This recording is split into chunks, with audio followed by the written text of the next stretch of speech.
Good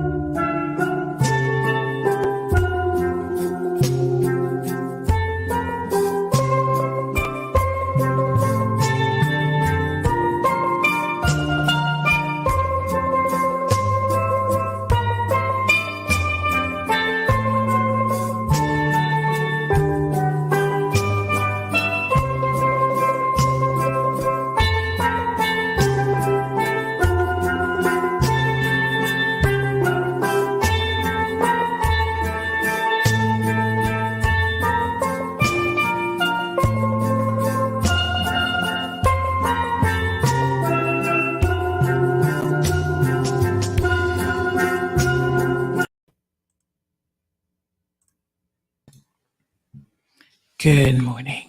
Good morning. I figured it out. Oh, yay. Somebody's not that smart. Oh, it happens. It happens. Anyway, sort that out later. Yeah. I got about 1 minute here. Okay, cool. I'll try to come out a little bit early. How are you feeling? You feeling better? Yeah, definitely getting there. You sound better. Yeah, for sure. Hey, are you going to the? Well, I don't know. I don't know if you've been invited to the off-reg meeting today for hurricane stuff. I would think you would be in that. You're not really a radio station, but no, I don't know anything about it. Did they move? Because I've got their address at the Monaco Tower too. Yes, they have moved. Oh, okay. All right, stand by. Here we go.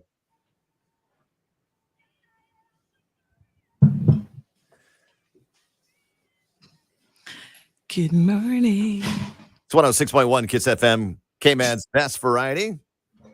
Blake and Aaron show on the Wednesday, 3rd day of August 2022. Time is 7:25 right now. Big news. I have some important news for you. Interesting news. It's Blake and Aaron's Spilling the Tea with Sandy.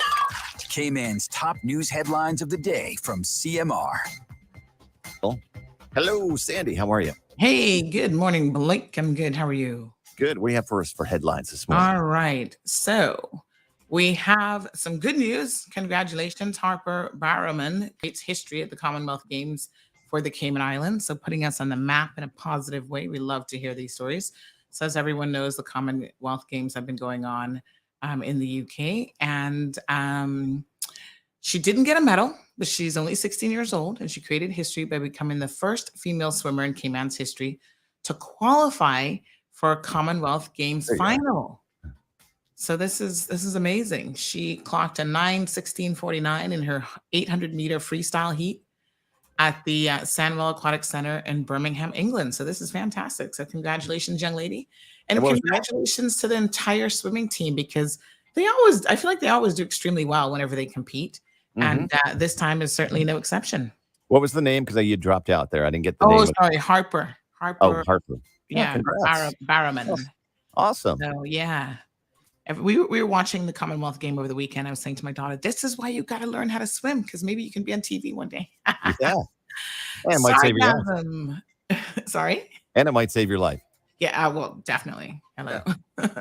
Sargassum removal trial ends following a bit of a setback. So the government was trying a thing. They were trying to pump it out, and it just didn't work. So it started just as quickly as it ended, really. But they said that a large influx of sargassum stranded in the North Sound. They were trying to move it with a pumping system, and that came to an end abruptly on Monday, August the 1st, after the level of seaweed decomposition made continued removal efforts impractical.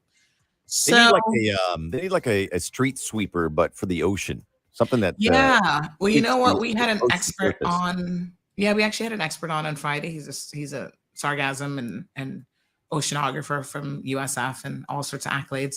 And he said the key to this is to get it before it comes to the shoreline. Because once it comes to the shoreline, then that's it. There's really nothing you can do. You're frozen on my screen. Am I frozen on your screen? I don't see your video feed. I just see your little emojicon. Yeah, exactly. You're completely frozen for some reason, but I can hear you. So Great. Yes. And in other news, we're going to be talking about this one this morning. This is really, really bit of sad news. A K-9 officer, meaning the actual dog, has died in police Oh. custody. So we're getting to the bottom of it this morning. Just old age, or is there No, suspicion? negligence. Oh, what? Was left in a cage with no food and water. Oh, who's doing that? What owner or trainer is doing that? An officer. We'll talk about it.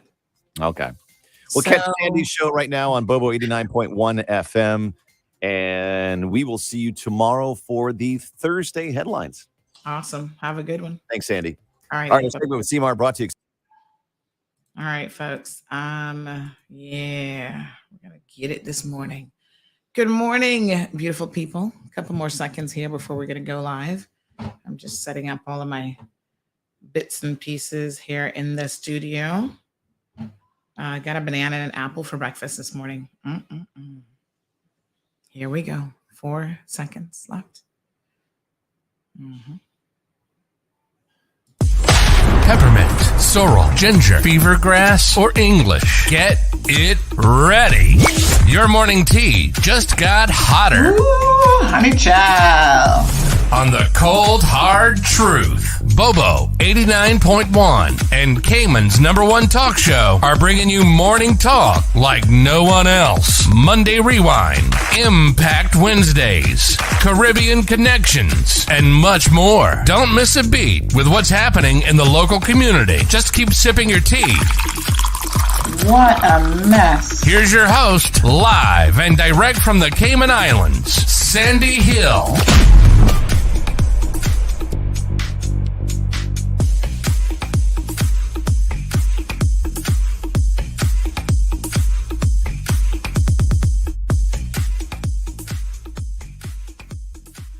All right. Good morning, folks. Happy Wednesday, Hump Day Wednesday, as they call it. The voice is pretty much back. Hello. Good morning. How are you? Yes, it's about. Let me see what percentage I think. I'm gonna say it's about 90%. Like I can't really have a yelling fest or anything like that, but yeah, it's about 90%. Yes. Hallelujah. Oh, yes. We are ready this morning to talk about a number of things. I'm actually sitting down. You guys know most mornings I stand and occasionally I sit. So I tell you why I stand in the mornings. I've said it before, really, because I feel like I'm sleeping all night. And, when I get up, I got to kind of move and get things going a little bit. And I don't think I feel lazy when I sit, but some mornings, depending on my energy level, I do kind of feel like I need to sit down a little bit. And this is just one of those mornings. So good morning to you. Breakfast this morning, I'm not having any overnight oats. I'm having, what am I doing? Apple and a banana. I don't know if I'll make it through I'm starting with the banana. And we'll see how the apple goes. So good morning to Miss Vernita. So good to see you. Marshall's here from North Carolina. Diamond Princess is joining us. She says, good morning, lovely people. Diamond Princess, I feel like there was something I was supposed to follow up with you with, and I probably haven't. So feel free to message me again if that's the case. Bruce, good morning to you. So she was great. I'm assuming Bruce is talking about the swimmer. Harper, who has done well, creating history, making it to the finals. Listen, we're like a little country. Y'all know this already. And the world of athletics and pageants and all these things where we're competing with the big boys, we are a little country. So I feel like anytime, we make a little mark, even if it's just making it to the finals, we're not getting a gold medal yet, but heck, making it to the finals is still a big deal. There are lots of countries who don't even do that. So, I don't know what happened. I think my radio link dropped out again. I got to get a hold of Flo. I got to really resolve this issue. Let me message them. Yes, come on, Flo. get this dropping out situation sorted.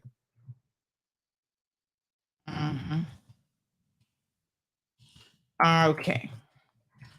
Sorry to our radio listeners, but it seems like our internet just keeps dropping out, and it's impacting the radio feed.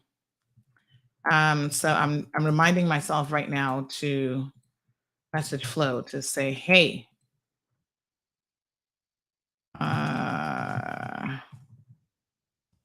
yes, let's get on it. So good morning.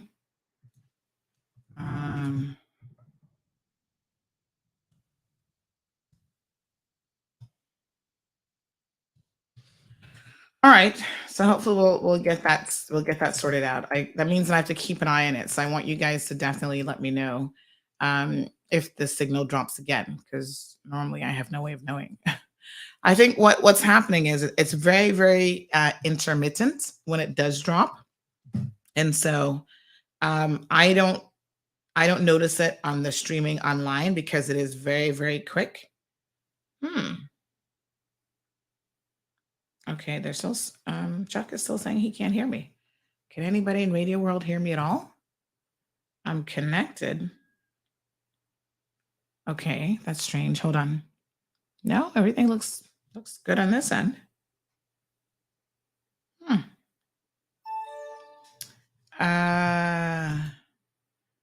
I'm not sure why he can't hear me. Okay, let me see. Microphones. Yeah, all right, hold on. Let me see if I can log into the radio station from my phone. There is a link, actually. I'm not seeing any volume coming from this side. Weird. So, okay, hold on.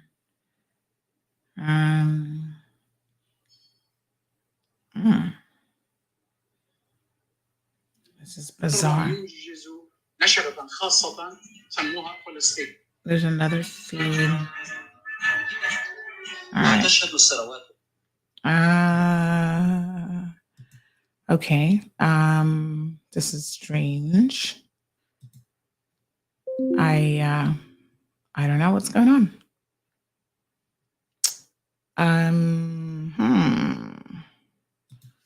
I'm not seeing any volume. Well, that's strange.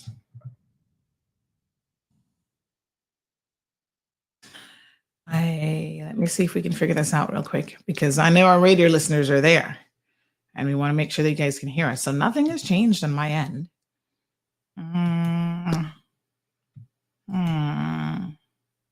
Yeah, everything looks good. Everything looks good. Let me see.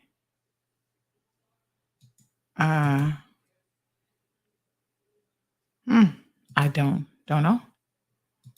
Looks good here. Oh boy.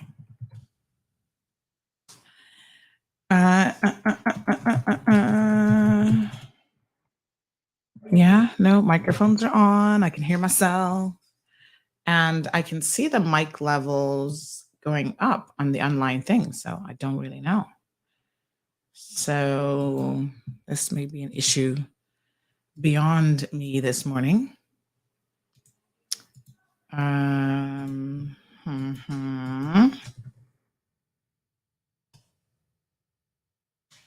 Okay. I don't know if I should log out and log back in. If that's going to help anything, I'm not really sure.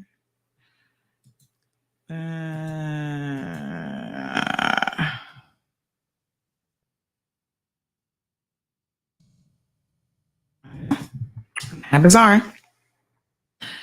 All right, folks. We'll keep working on it, because, like I said, I know our listeners, our radio listeners, are always like, "Where are you?" Yeah, well, I can't restart my computer. That's not an option. I think on their end, maybe they need to restart something. I'm not really sure. But on my end, honey child, that would stop everything. That would stop the whole show. Yeah, not sure. All right. Show must go on. I do not know. All right. Good morning to Miss Morna. Happy Wednesday. Louisa is here. Felicia, Miss Barbara, thank you so much. Damien has got it locked. Good morning to Joseph. Jennifer, hi. She says you're loud and clear here. Yeah, this is the thing is we've got multiple streams, obviously, going on. And then we have the radio, which is a different link. And so today that doesn't seem to be playing nice, and I'm not sure why. Okay. Olivia. Yeah, I know, right, Jesse? It's always like restart. Vivia, yes, we're good here. We are definitely good here. But yeah, I can't restart where what I'm at, because then everything stops. So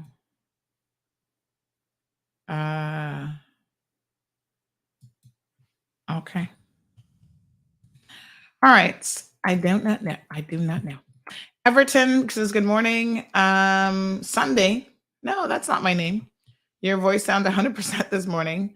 This is so great. Great when you have your voice back. Yeah, I think it's not quite 100%, but I do believe it is about 90%. Yeah. So by next week, I think we'll be back to full. Because tomorrow's Thursday already. Didn't this week go by really, really fast?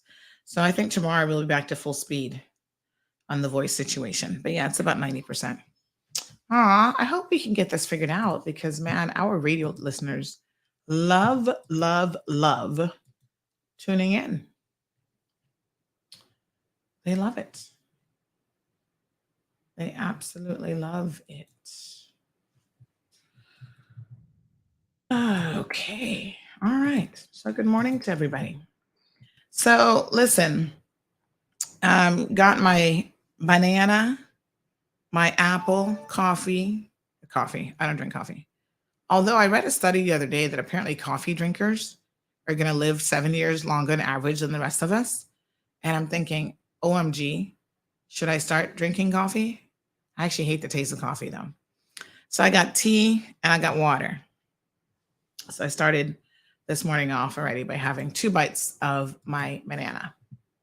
So how is everyone feeling? Everybody feeling good? So I want to talk about some important stuff, but I actually don't want our radio listeners to miss out.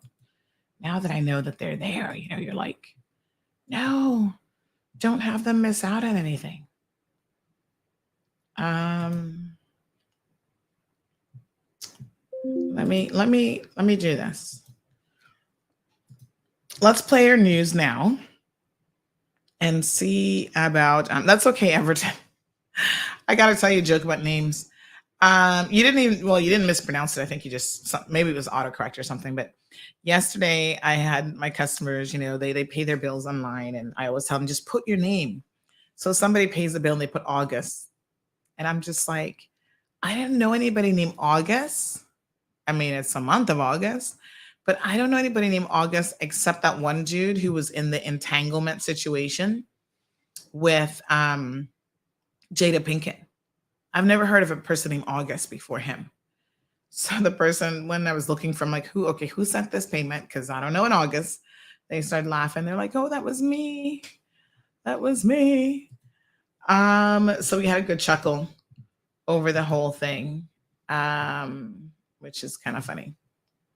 All right, let's maybe play the news now. That'll give a few minutes to sort this issue out. And then we'll come back, yeah? All right, here we go.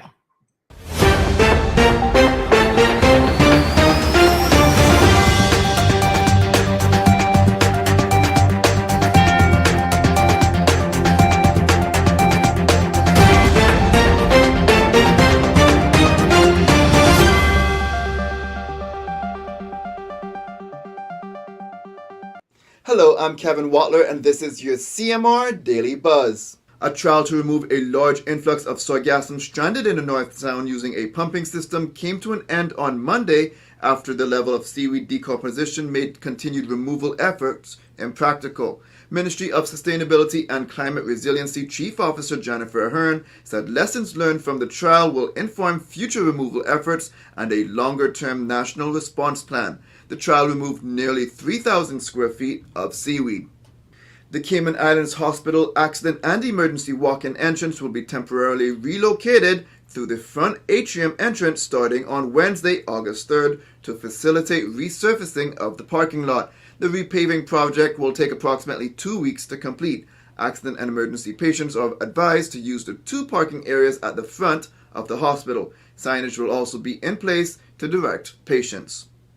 With the Caribbean Examination Council's release of examination results expected to be delayed, tertiary institutions have agreed to accept students into their respective programs based on the recommendations of schools approved by the Department of Education Services. This reduces the risk of the CXC release of examination results impacting students beginning tertiary or A-level studies in the academic year 2022 and 2023. Now, students will pursue an associate or A-level programs of their choosing based on the predicted grades and teacher-assessed grades. They will start their local tertiary program on the prescribed start dates as determined by the institutions. The International College of the Cayman Islands has announced that the Cayman Islands government has extended the percentage of student scholarships from 80% to 100% for qualifying students. For students attending ICCI, this means they will no longer need to find the funds to cover the 20% gap as in previous years. According to ICCI, the fall term will see several new and exciting programs, including classes on artificial intelligence, organizational leadership, sustainable agriculture and horticulture, community health, and sustainable tourism and hospitality management. Police continue to look for Luisto Eusebio Hernandez in relation to firearm offenses. He is considered armed and dangerous and should not be approached. If seen, call 911 immediately. The search is still on for 2 missing men. 53-year-old Noel Paul Manning has been missing since June 24th, and 26-year-old Adrian Williamson has been missing since July 6th. Now you are asked to contact your nearest police station if you see them. Anonymous tips can be provided directly to the RCIPS via their confidential tip line at 949-7777 or via their website. Now for a Storm Ready Cayman update, which is brought to you by Home Gas. It's been a month since Tropical Storm Colin popped up off the coast of South Carolina, which was an unwelcome guest to the 4th of July weekend. Since then, while there have been tropical waves popping up in the Atlantic and Caribbean, the tropics have been quiet, and today is no exception. As it keeps an eye on 3 tropical waves, the National Hurricane Center echoed the same words that have appeared a whole lot over the past month. No new tropical cyclones are expected during the next 5 days. According to hurricane expert Dr. Philip Klossbach, there have been 4 occasions in the past 30 years when the Atlantic had no named storms between July 3rd and August 3rd. Now, part of the reason tropical activity has been quiet in the Atlantic Basin, especially compared to the Pacific, is the presence of the Saharan dust in the atmosphere. The warmth, dryness, and strong winds associated with the dust clouds have shown to suppress or weaken tropical cyclones. Now, there have been 3 named storms in the Atlantic so far this year, with the next named storm to be Danielle. More information on each of these stories can be found at CaymanMallRoad.com.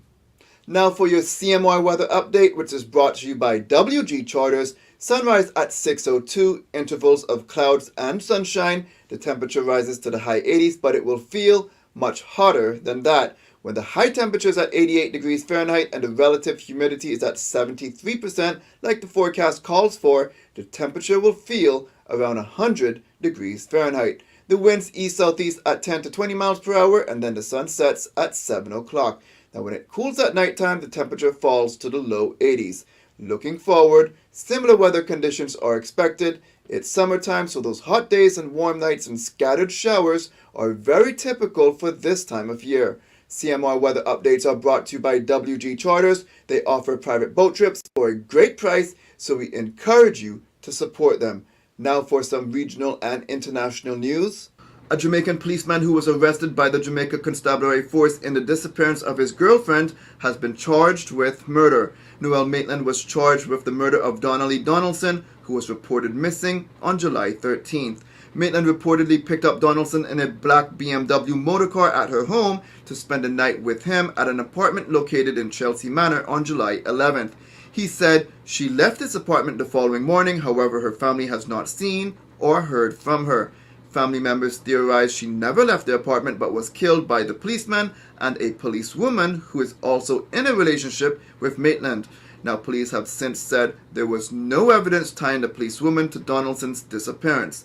Donaldson's body has not been found.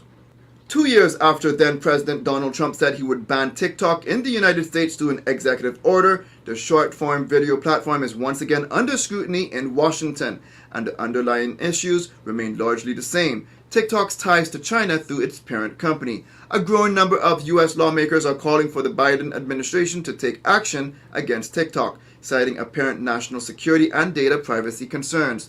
The criticism stems from a BuzzFeed news report in June that said some U.S. user data has been repeatedly accessed from China. The reporting cited leaked audio recordings of dozens of internal TikTok meetings, including one where a TikTok employee allegedly said, "Everything is seen in China." China has branded a landmark visit to Taiwan by U.S. House Speaker Nancy Pelosi as extremely dangerous. It accused Pelosi, the most senior U.S. politician in 25 years, to visit the island China claims as its own, of playing with fire. Pelosi said her visit honors America's unwavering commitment to supporting Taiwan's vibrant democracy and did not contradict U.S. policy. As her plane touched down, Chinese state media reported its military jets were crossing the Taiwan Strait. Now, Taiwan denied those reports at the time, but later said that more than 20 Chinese military planes had entered its air defense zone on Tuesday. China, which sees Taiwan as a breakaway province which it will one day reunite with, has previously warned its armed forces will not stand idly by.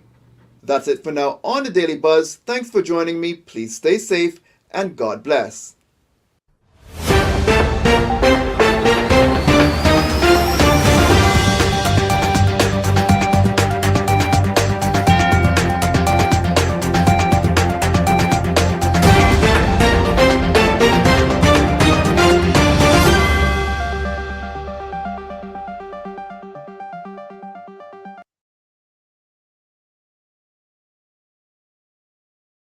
All right, folks, welcome back. We still have not resolved whatever's going on the radio feed.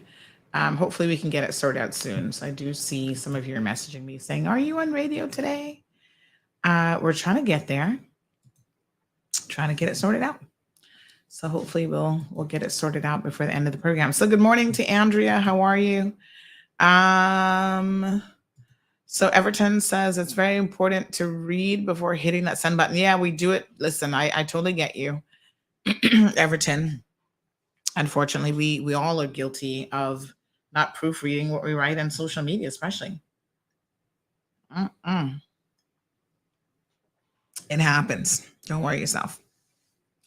So Damien, good morning, says maybe she should use a bigger hose. Well, if you guys were listening to the expert on Friday, you remember what he said? The takeaway from his message, folks, is that you got to stop the sargassum before it gets to shore, because once it gets to shore, it's kind of near impossible to then do anything about it. And your removal efforts once it's on the shoreline means that you're probably also negatively impacting the sand that's there as well. So yes, they had some big, they had photos of all this, but they had some big, I don't know what the heck they were, pumping machines. And they tried, let me show you in case you didn't go read the article. They were trying their best and it just never worked. Yeah, sometimes you just got to try a thing. You don't know until you try. So there it is.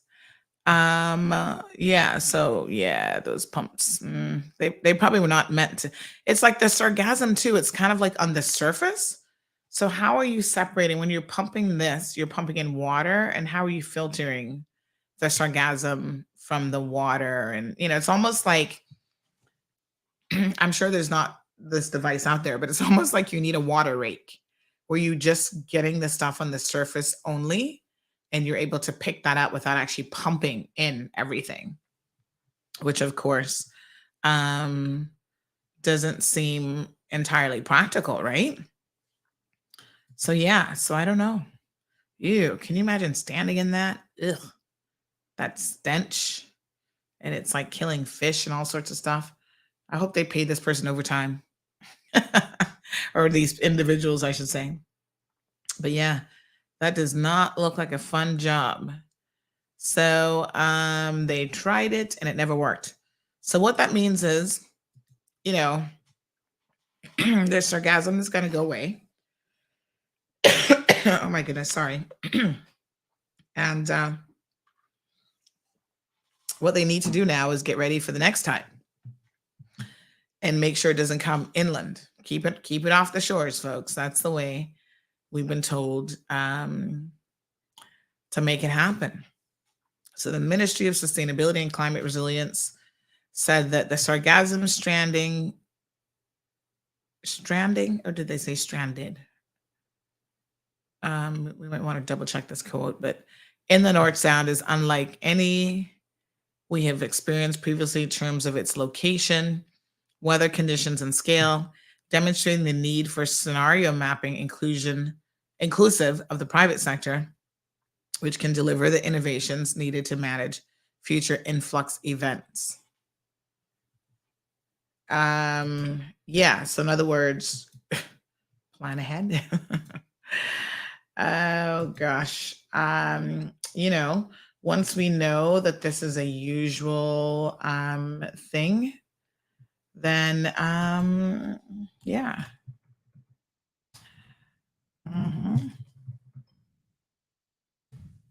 You gotta just get on it, really. Okay. So okay, let's see here. Yes. Unfortunately, that just didn't work out. So they'll have to go back to the drawing board.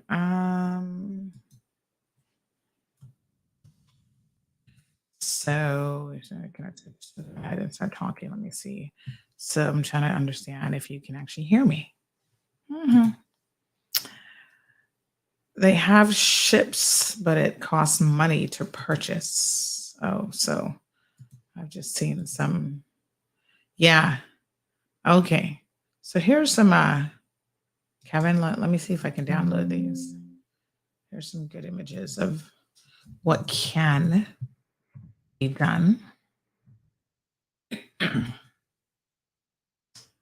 And again, the idea, folks, is you got to keep it. We can probably rent a ship. I mean, I don't think we need to purchase one right now. But how much money are we talking about here? So let's give government some ideas here. Hold on, Kev. Some of these photos. So where are these ships from? Who has them? And can we like borrow one until we can afford one?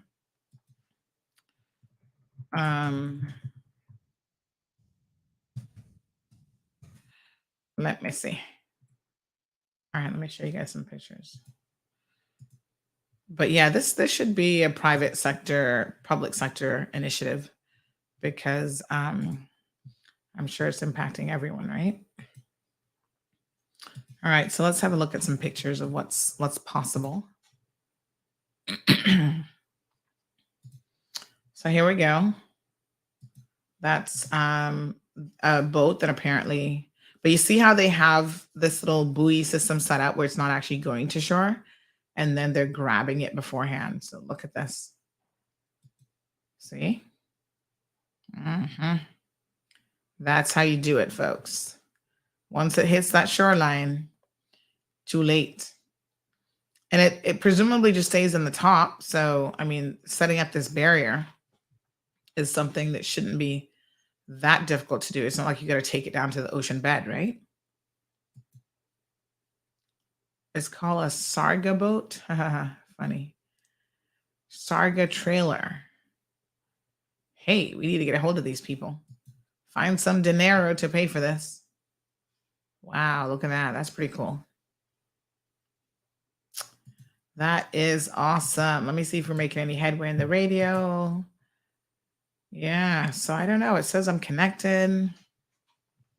All right, let me try to call Chuck in real time because it's like I'm sending him messages and there is a little bit of a delay.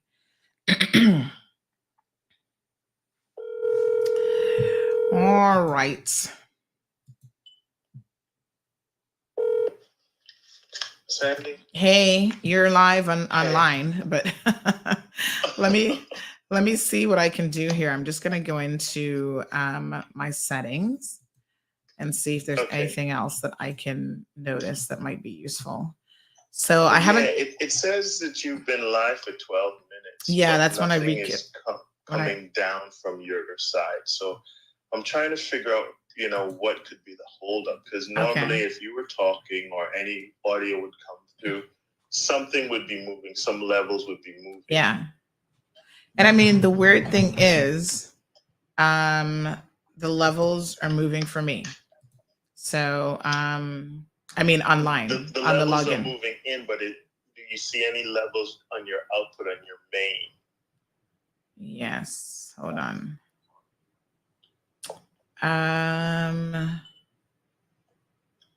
So I'm juggling my internet show. I mean, my internet show. I know you got more than one thing going on. My entertainment report. So just give me one quick second here. Let me just do this real quick. I'm just going to put you on hold. Okay. Yeah. Mm-hmm. Yeah. So my levels are moving for the microphone, and that one is the same as usual. So this is super weird. Sorry, folks. So good morning to Andrea. Good morning, Miss Iva. Jonathan says, I gotta say, who thought that was going to work in the first place? To remove all that seaweed. They need to be more creative than that. Someone good and get 200 floating pool noodles, some blue tarp, and some rope and pull that stuff in. Well, PR Magic 91.5, the soul of K-Man. Good morning to you. Chuck Taylor here with you. In the background, the sounds of our class there. It's called Hey Ya. I got your Logic Entertainment report coming up in just about 30 seconds. So stick and stay. It's going to be a fun one. We are Magic 91.5. Good morning to you. Listen to that pro, Chuck Taylor. Got it going on. KK says they'll just have to do without the radio today. But KK, the radio listeners love being there. They're already messaging me like, why am I not connected, Sandy? I'm like, I don't know. Testing 1, 2. Mic check. Anybody there? Hello? Can you hear me? Nope. Okay, folks, this one is going to be quick and dirty, and I shouldn't be saying that on a Wednesday hump day, but that's what it is. Welcome to Logic Entertainment Report. Of course, you know Logic, the fastest, most reliable internet on island, and they got the cool channels. They got that country western show and also the Caribbean show. I like them so much. I've just been watching like Trinity and Bud Spencer and just, falling in love all again with the westerns that, you and your own. I'm going to mute myself for him. I don't know what he's talking about. No logic in the chat. Flow. We're riding with Flow. Number one internet, island-wide. If your name is BTS, that's just an acronym for printing money. Listen, Flow has penetrated where Logic has not gone. It's like the space voyages. Go where no man has gone before. I don't know. Here in Lower Valley, we can't get nobody but Flow. And we're getting 1 gig on the upload. It's placed online now, but the actual 1 gig download, sorry. 1 gigabyte download, yes. Half on the upload, 500. I don't know if it's Korean Korean cooking or American or just the best of things So, that they like over the years that they've been y'all want the traveling? best, you stick Should be with flow. interesting to say the least. Speaking of interesting, Kanye West is just we have to breathe when we talk Thank about you, El Kanye. Ray. We'll have to check out what that link is. Adidas and him have It a also long-term collects contract. plastic Now, this that's moving with for it, tangles Yeezys it in. is going until, let me make sure I get this right. I'm gonna The contract is signed on. I'm gonna turn him down a little bit. Maria says between the Sargassum and the Cayman travel requirements, we're gonna have a problem with the tourism market improving. I don't know. Do you guys not travel because of Sargassum? Because they have it all over the U.S. as well. And it's not really impacting 7 Mile Beach. So most of the travelers will stay. I say most, and that's probably like 80%. Will stay in the 7 Mile Beach quadrant. I mean, definitely it's something that impacts the product at some level. More importantly, is environmental impact. Forget the tourism market. I mean, I get it. A lot of people rely on tourism. Hopefully next week, by the way, we're going to have some guests in from another tourism jurisdiction talking about, because they rely pretty much 100% on tourism. So we're going to talk to them about a few things, and including hopefully the acquisition of a property in their jurisdiction. So when you rely on tourism 100%, it's a whole different game. For us, we were able to maintain some semblance of moving the economy forward, although there were some significant impacts, but we still had that financial services to fall back on. So you guys have no clue what it's like when you don't have that. And that's why a lot of these other jurisdictions, they had no choice but to open up early. I was talking to someone about this yesterday, and she was saying, yeah, it's a very different dynamic when that's all you have. Like you're 100% reliant on tourism, really, to drive your economy. You will take greater and more chances by opening up, even when you're perhaps not ready. But what choice do you have? Because you got to get people back to work and you got to push the envelope. So we were in a little bit more of a enviable situation, if you will, and that we didn't have to open up as quickly as others. But eventually we had to open because part of our economy is definitely based on that. So I see somebody else says, what's happening with your show? Why do people type in all quotes? do they not know that that's considered shouting? I don't know why people do that. And it's like, you can tell them that a million times and they don't seem to get it.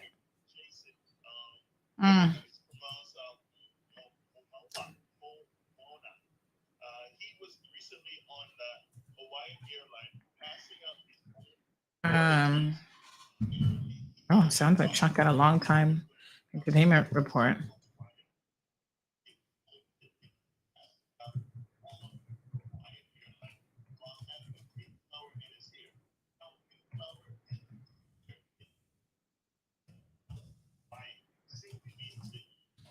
All right.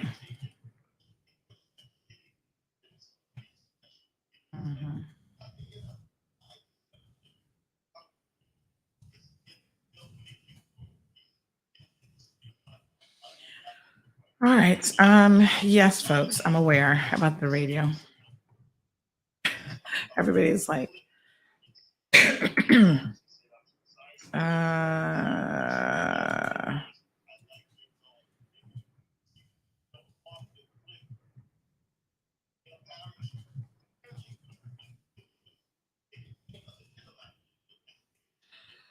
all right. So good morning. Laughing out loud, all caps. I hate it too. Yeah, it's considered rude. It's the equivalent of shouting at someone.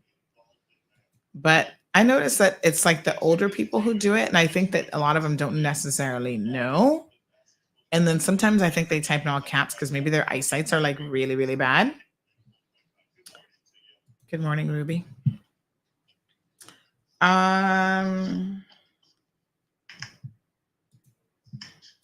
Hey, Chuck. Oh, your entertainment report is a hell of a long. I said all quotes. Oh, did I say all quotes? No, I meant all caps. Sorry about that, folks. Yeah. So what do you think we should do this morning? I don't know.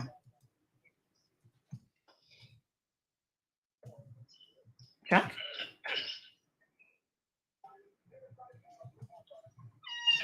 Hello? Morning. I think he's walking back to the other studio. Good. Yeah, Damien, I think it could be a side option. Jonathan says the show must go on. Forget the Bobo listeners. No. Tourists are sick of the paperwork. Yes, the sargassum is everywhere, affecting most of the beaches and snorkeling. They'll be okay. They fill out other paperwork to get here. They'll be okay. You know what is so funny is, especially Americans. Oh God, they're so spoiled sometimes. But you know what? They get used to stuff really, really easily when they have no choice. Remember 9/11, how they always used to complain, oh, I got to take off my shoes. I got to take off my belt. Miss Marjorie, yes, I'm aware that I'm not on radio. They're trying to get it fixed. Speaking of all caps. But yes, they get used to anything. When you go into the US, you're still filling out paperwork too. They'll be okay. Trust me. Oh, I can't take off my belt. When that what are they called? What's the people at the airport are called again? The oh God, I haven't traveled in so long.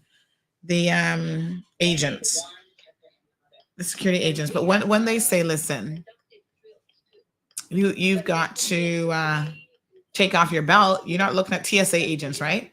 You're not there questioning them like, oh, I can't take off my shoes. And I hate taking off shoes in the airport. Oh my God. All the germs. Ugh, I'm just like, I know y'all don't be mopping this floor at the Miami airport.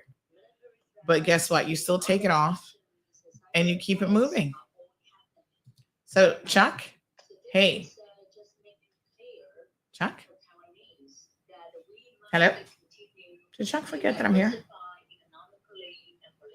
Chucky? Hello? Chuck? I'm still talking to him, but I think I keep it. I'm on the phone.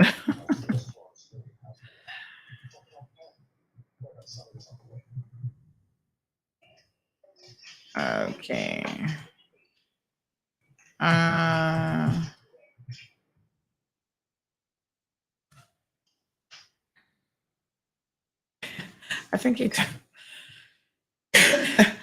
think Chuck forgot that I was on the phone. Oh my goodness. Okay, shall I restart my computer? I don't know that that's going to help because literally zero, zilch, nothing has changed on my side. And I'm showing that I've got mic levels and stuff, and I've changed different mics, and I don't know. Can you hear me, Chuck? Is anybody there? I keep changing, like switching between the mic inputs. Well, that's not mic, that's speaker. Hello? Hello? Anybody there? I'm thinking that might be the best thing to do is just restart, and it should put in a fresh connection. I see you on this side, but I'm not hearing any audio. Okay.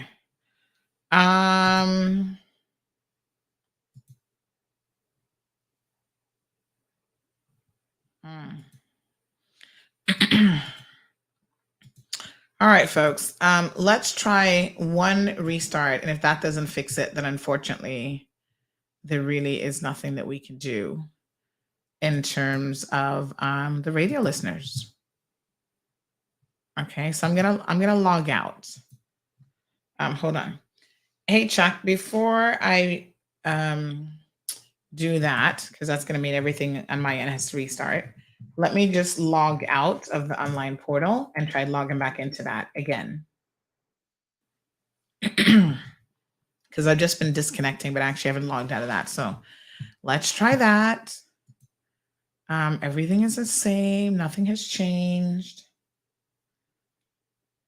And then, yeah.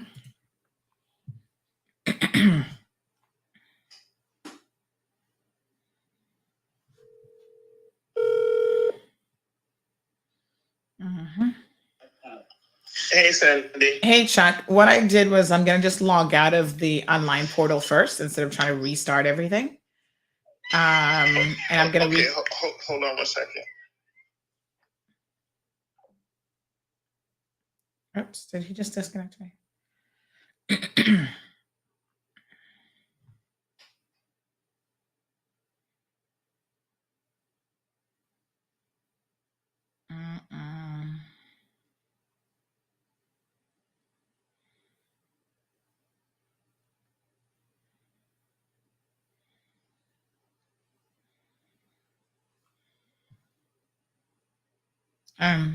Okay, this is, we're going to just have to move on here. I'd be sorry for y'all, but.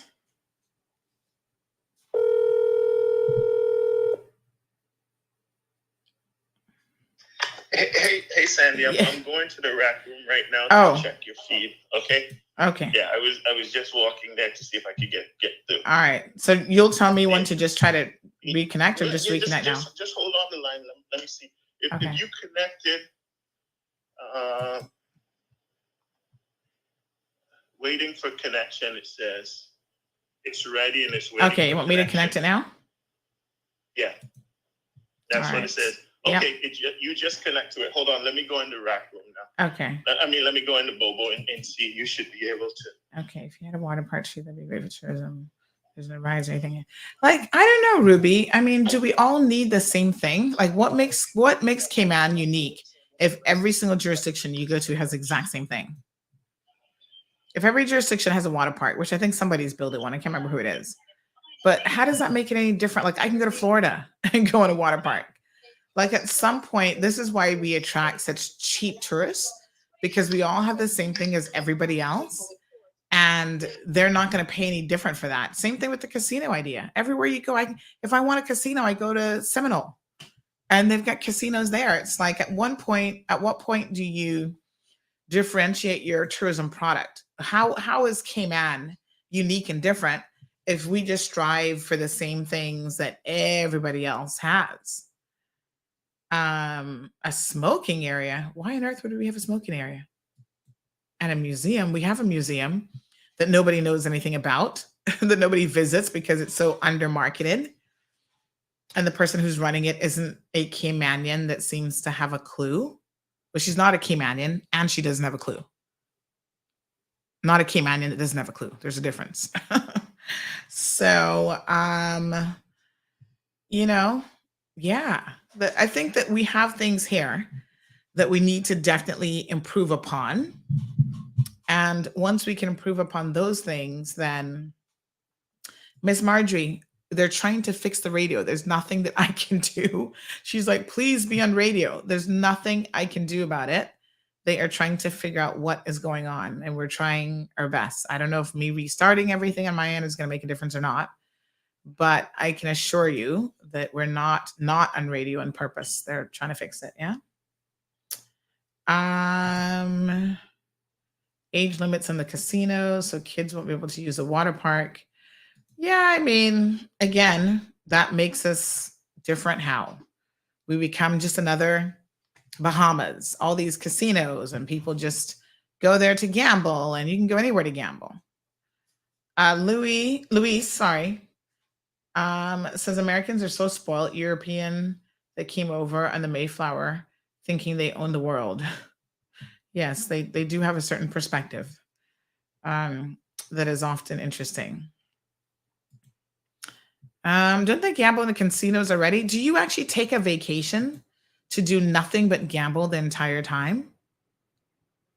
I mean, is that what vacations are about? I think people vacation for different reasons.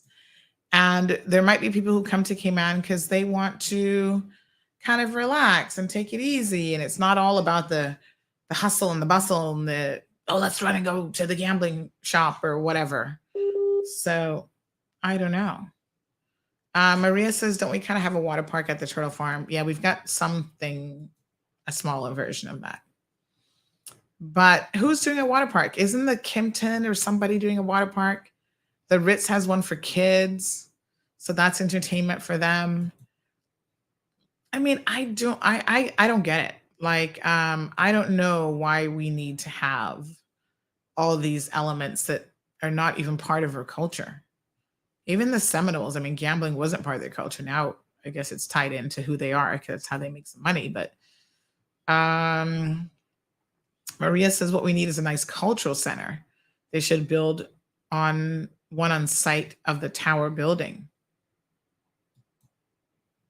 And we've got cultural things here that a lot of people don't even go to and don't even visit. Like, how many of you have been to Pedro and went inside of the what's the little auditorium called, and sat down and watched the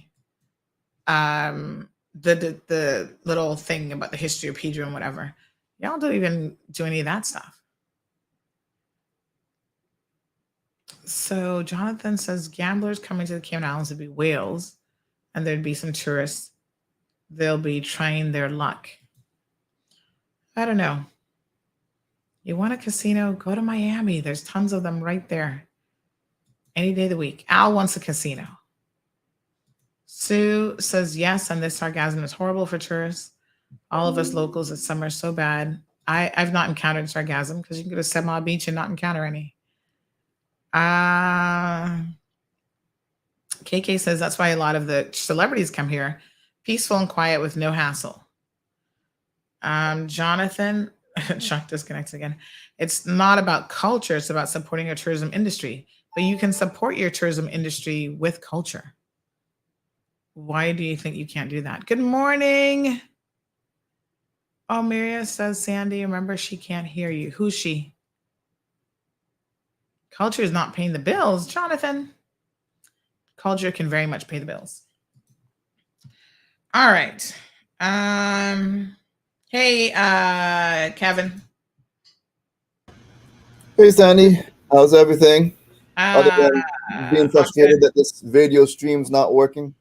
Yeah. I'm going to restart my computer. So you chat with these folks. Okay. I'll try to hold down the fort in the meantime until hopefully we could get something resolved. All righty. Let me just shut down everything on this end. All right. Well, yeah, no, Sandy was talking a little bit about sargassum earlier, and I was sending her some of those pictures, and she's had some questions. You know, they do have those sargassum boats.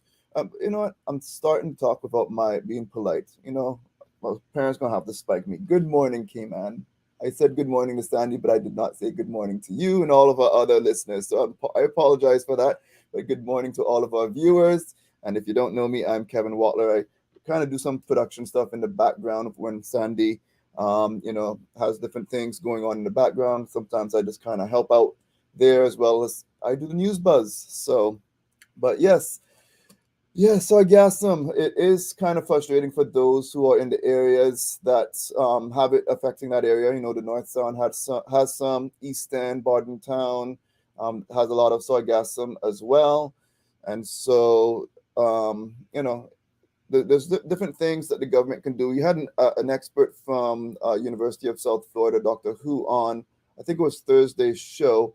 And one of the things that he mentioned was the way you can kind of stop it from reaching your shores, like Sandy says, is by, you know, having these boats that will come and collect it out at sea before it comes into the shoreline.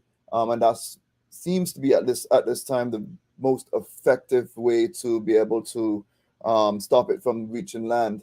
One of the things he also was saying is, of course, 7 Mile Beach hotels might not be as concerned, but in other jurisdictions and stuff that, you know, we're not the only ones. Just about everywhere in the Caribbean is experiencing it. There's places in Florida that's experiencing it. So, you know, one of the things that we could do is see if we could get a private-public partnership with the hotel industry, because it does impact the tourism product, and have them, you know, finance some sort of system in order to collect a lot of the seaweed, or invest in whatever they need to collect some of the seaweed. I'm going to add a video here to the stream showing you kind of one of the, you know, type of systems that some areas have been using. A little pop-up company, you know, has a little boat that goes out there. It skims the water to collect the, you know, the seaweed, the sargassum seaweed. and then they have another little boat that is where they will just take it and then transport it from that boat to this other boat, and then that will take it to a dumping site somewhere where they will collect it and then dump the whole thing. So, if our government will invest in some sort of system like that, it could certainly potentially be very helpful to collect it before it becomes a problem. I'm going to replay that for those who might want to see it again. But yeah, there it is. It's just a nice little flat boat that someone's out there, and they just take it through where the thick of the Sargassum is, and then it collects right on top that boat, and see if we could at least get it before it reaches land. Because we know once it reaches land, the cleanup is just near impossible to do. So, some of the things, if the Department of Environment and the Ministry of Sustainability is watching, which I know they do, I'm not sure if this is one of the things they've considered, but certainly something to consider investing in, so we don't have, the Sargassum, really causing us an issue. So, Sandy just popped back on in the back room, so it looks like her computer's restarted. So hopefully that might have resolved the issue on radio. It really stinks because we've got a good topic for you. Not a good topic, but a very a topic that's going to have a lot of interest. One that definitely we need to address here in the Cayman Islands, and it's quite a sad situation. But we want to make sure that we have as much people being able to listen and benefit from the discussion. And of course, you could always share your input by calling into the show. I'll put our call-in number here on the bottom of the screen. Once I find it, we have a little banner that we could run on the bottom of the screen to call in. If you want to call in live, you could join the stream, and that's just by going to caymanmallroad.com/talk show, and then you'll be able to join, just like how I'm on the show. You would be able to join the show as well by doing that. Of course, we do have our call-in number, which don't do that right now because Sandy is obviously trying to maneuver some things in the background. We don't need you calling that because I won't be able to pull you on into the stream as well. And I'm going to switch topics over to another thing that some of you might not know about, but every evening, pretty much at 9 o'clock, I do the Cayman Mall Road News Buzz. So of course we do play it again in the morning, but if you want to catch it early, you could always view it on our Facebook or YouTube page at nighttime. Again, it's going to be at 9 o'clock every night, just about 9 o'clock. Sometimes it comes about 9 to 9:15, but usually right at 9 o'clock, you could definitely look for it and watch the news updates. Of course, it does not go into any great detail, but it does cover some of the top headlines. You try to keep it short, somewhere between 10 minutes or less, because we know we don't want to bore you with long stories. We just want to give you kind of a little idea of some of the community news that's going on. I give you a weather update as well in the middle of it, and then at the end we have a little bit of regional and international news that something you might not know about, but just to keep you aware of what's going on in the community. And if you ever have any news ideas, news tips, please send it to tips@caymanmallroad.com, because we're always, willing and wanting to cover more things. So we definitely enjoy informing the community. We know we have different platforms. We have our website. We have our different social media channels, Instagram, Facebook. We're actually on LinkedIn and Twitter as well. So, make sure you're following us on every single one of those platforms, because there's different ways to connect with us, and we want to make sure that we're connecting in all ways, because let's say technology goes down, like today, radio listeners right now don't have the benefit of listening to us. If one channel goes down, you want to be able to go to another channel to be able to listen to CMR, because we don't want you to be in the dark, because we're the number one media house in the Cayman Islands, and we want to make sure that we stay on top of things and keep you informed. So make sure you're following us on all channels. So right now, if you're not following us on Twitter, on LinkedIn, on Instagram, on Facebook, on YouTube, make sure you just take a moment, take 60 seconds. It's not even that long. Take 20 seconds and go to each one of those sites if you have those, and go ahead and find us, Cayman Mall Road, and make sure that you follow us. Also, on our website, we want to also encourage you to sign up. You'll get a little pop-up from time to time that says subscribe, or give us your email, so we could sometimes contact you if you have breaking situations and we need to get your attention. Eventually in the future, we might be utilizing that to send out some sort of newsletter in the future. Right now, we have not been doing it, but in the future, if you want to be able to stay up to date with some breaking situations or a news summary, we definitely will be putting that in, on down the line. So we got a lot of other exciting things coming up. I can't share all of that with you at this time. We gotta, kind of make sure we plan and strategically make sure that we could stay consistent with whatever we do. So we want to make sure that we cross our T's or dot our I's, so we could keep you all updated on the different things that CMR is going to be offering in the future. And again, if you want to also, be a contributor to CMR, please contact Sandy or myself. We could definitely have conversations and work something out, because we're always looking for content writers and other people that could, share the workload, because again, it's a very small team that does an amazing job at keeping you guys informed. And so, the more help that we have, the better we could do to serve the public. So just kind of want to mention that as well. So let's see what comments we have coming in here. Let's see, we're going back to the gambling topic. Wait a few more years.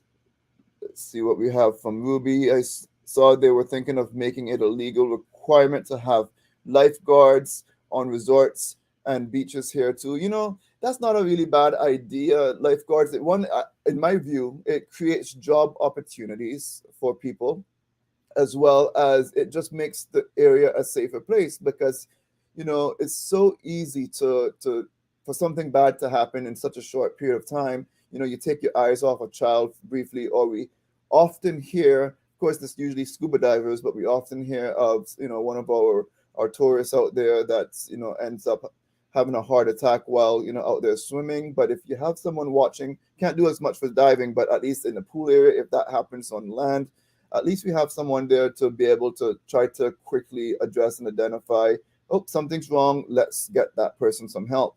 And so, lifeguards at resorts and our beaches, again, in addition to job opportunities, it could also, mean that we, have a little bit of a safer shoreline. I know we've been to many places where you have the lifeguards out there, and they could provide an extra bit of security for folks and stuff as well. And so Damien, he chimed in, not yet, until a few more tourists die and makes it worldwide news. Yeah, I mean, we don't want that to pick up traction in the worldwide news outlets saying, okay, man, people are dying all the time and they have no lifeguards to protect their waters. I mean, I know people are always still going to come to Cayman, but at the same time, if we could create job opportunities somehow, as well as of course, it goes down to who's going to finance it. So if it's at a hotel, obviously the hotel will have to find ways to finance it. But if it's on our public beaches, government right now have to be quite strategic on, where they're spending. So that might be a challenge. And so they would have to probably find some way to bring in an income to balance out what you're creating that job opportunity for. So we'll certainly have to figure out the logistics of that. I know it's a great idea. It's something I definitely think is something that should happen, but it's also, there's a lot of little logistical things that has to happen before we can even have something like that. The real Cayman people who make US different from others. That's from Virtuous. Damien says that may involve hiring Caymanians also in tourism. Yeah, again, with job opportunities, Damien, I definitely think, it should be maybe one of those jobs that are for Caymanians. We do have lifeguards like at the Turtle Center over at Turtle Farm. When I was visiting Cayman the other day, as you all know, I live in Florida. When I was there the other day, I took a little swim in the lagoon with the turtles and that sort of stuff. And of course, we got a nice group of local faces that are lifeguards because they have to protect that area. And it's so good to see our local lifeguards. And of course, we know most of our local folks do know how to swim, and they definitely could be to take the little quick training it takes to become a lifeguard and be protecting us. So we certainly could have job opportunities for more locals that way. See, Sandy, you're back in the show. How did that restart go? Yeah, it didn't make a difference. I didn't think that it would. But I've had someone who has sent us some additional sargassum. They actually sent some aerial photos, which is kind of unique and different because we don't often see these. So they said that they were flying out on July 21st. Let me see if I can pull some of these up to share because this is quite cool. As you do that, Sandy, I'm going to show you. I'm not sure if you were able to see what I was played in the beginning, but this is the boat I was telling you about, where they just kind of go around and skim the water. I sent you some of the stationary or the still pictures from this, but they just go out and they skim that water. And then they have this collecting boat that kind of follows behind that. As this boat gets filled, they take it off of that boat and then put it on the next one. And then that one makes a run to the shoreline, wherever they need to go to dump off their load. And then this thing just does its thing out in the ocean and collects it before it makes its way to land. Kind of cool. Yeah, I mean, definitely that's the key, as Mr. Who said the other day. Let me see if I can just show you guys this one because this is very, very interesting to see how it actually travels. So have a look at this. That is somebody on a plane who took this from, let me see how many feet up they said. Hold on one second. So they said that I was on a flight out to the U.S. on Thursday, July 21st, and took these photos from approximately 15 to 18,000 feet, just a few miles north of the North Sound Channel. I knew the currents and wind would push it to the island. It was a huge patch, as can be seen in these photos. And then on Friday, after it started coming in the North Sound, this video was taken by Gavin Park. So they do have a video here for us as well. But yeah, this is pretty crazy. Yeah, when I was flying, again, I also have video and some pictures from when I was flying in when I came in the first week in July. And similar thing, I mean, and this is exactly what Dr. Who says. When it's out there and you know where the currents are going to be pushing this thing, you could, kind of have a good idea of where it's going to go to. This is where you got to prioritize and collect it before it comes in, because, once it gets in our reefs and gets, more inland, we are going to be dealing with a stinky mess. Because I know, as I was just driving out in some of the eastern parts of the island, oh my goodness, it was not a good smell at all.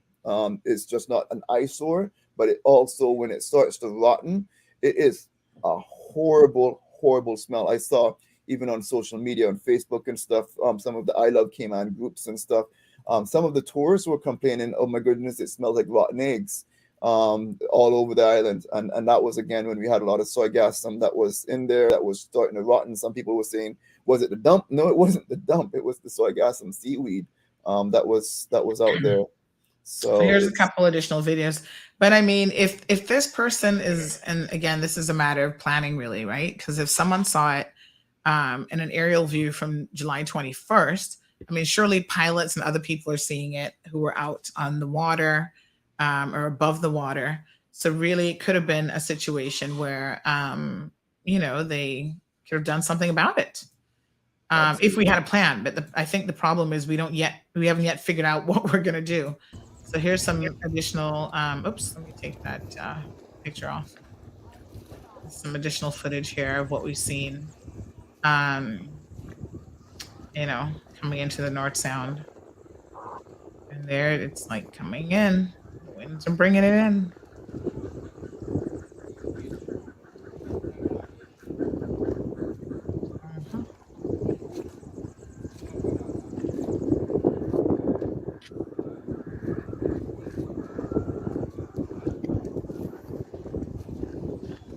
Here's another one. Now that's when it's thinking. I wonder what it does to bolts and stuff as well. Oh my gosh. Look at that. Yeah, that thing gets sucked in. I can't imagine it's doing anything great. Whoa. Chase. It's just like so thick. Remember, this dock is over 100 feet long, you know. This dock is over 100 feet long. And this is 3 times like that dock. Yep.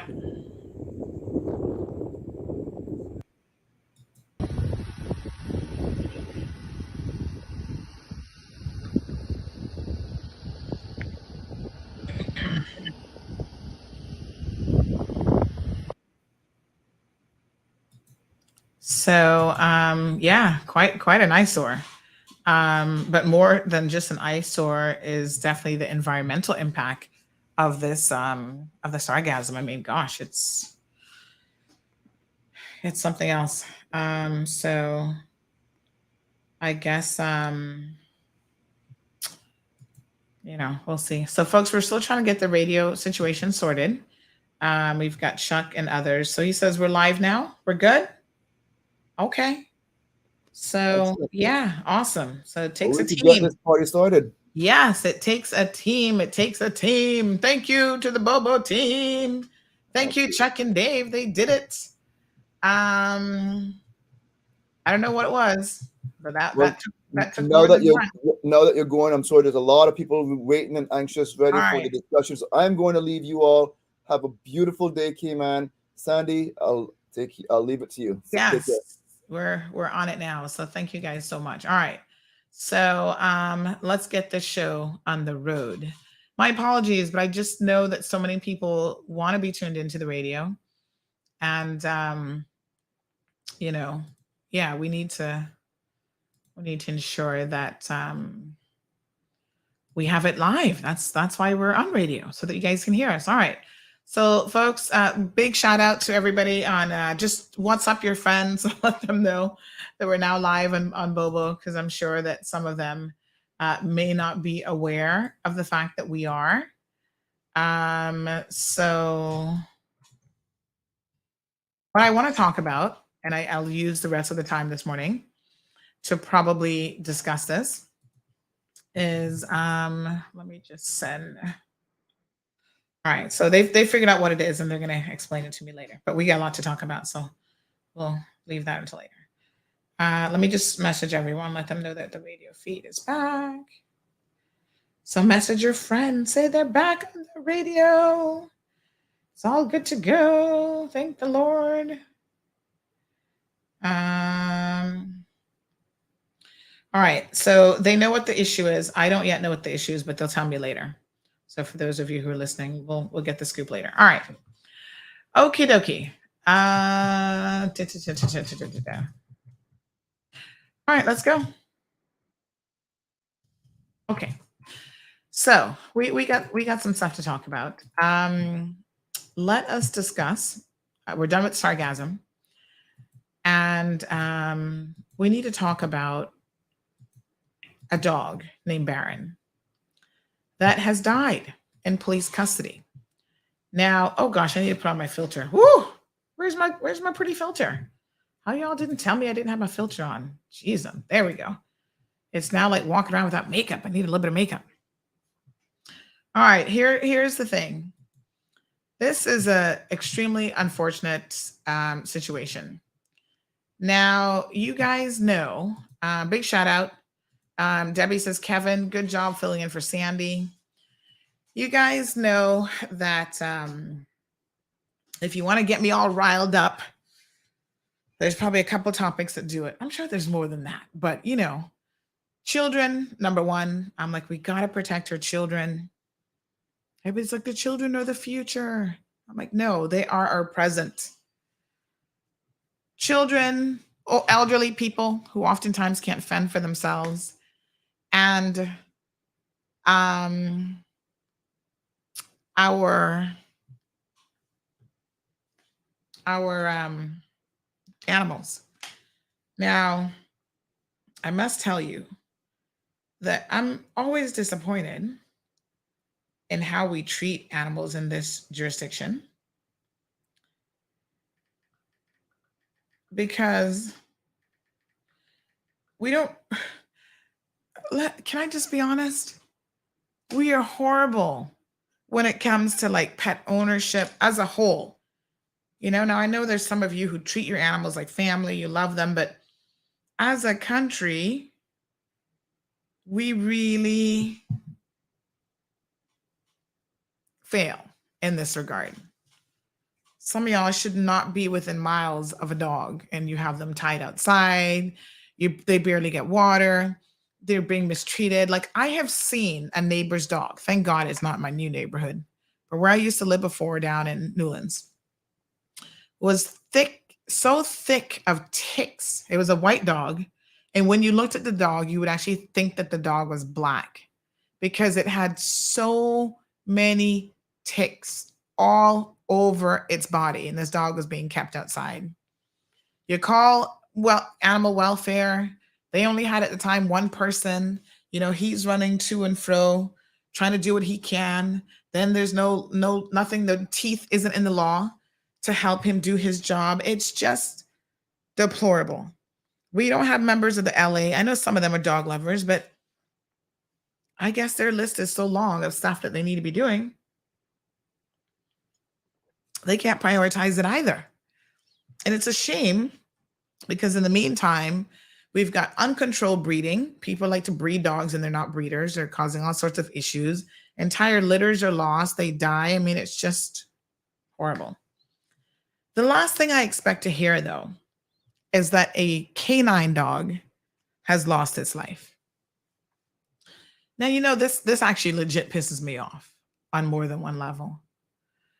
Because canine dogs remember last week we were talking about with the baby, if they had dogs trained for that, we weren't even sure. But canine dogs are police officers. In every other jurisdiction in the world, they have the same rank as a police officer. So if you kill a canine dog, you have killed an officer in the line of duty. And you're going to pay for that, right? You're going to go to court. And there have been legislation that has been passed. Someone sent me some stuff this morning. In the UK, it's called Finn's Law, which is delivered to protect brave service dogs.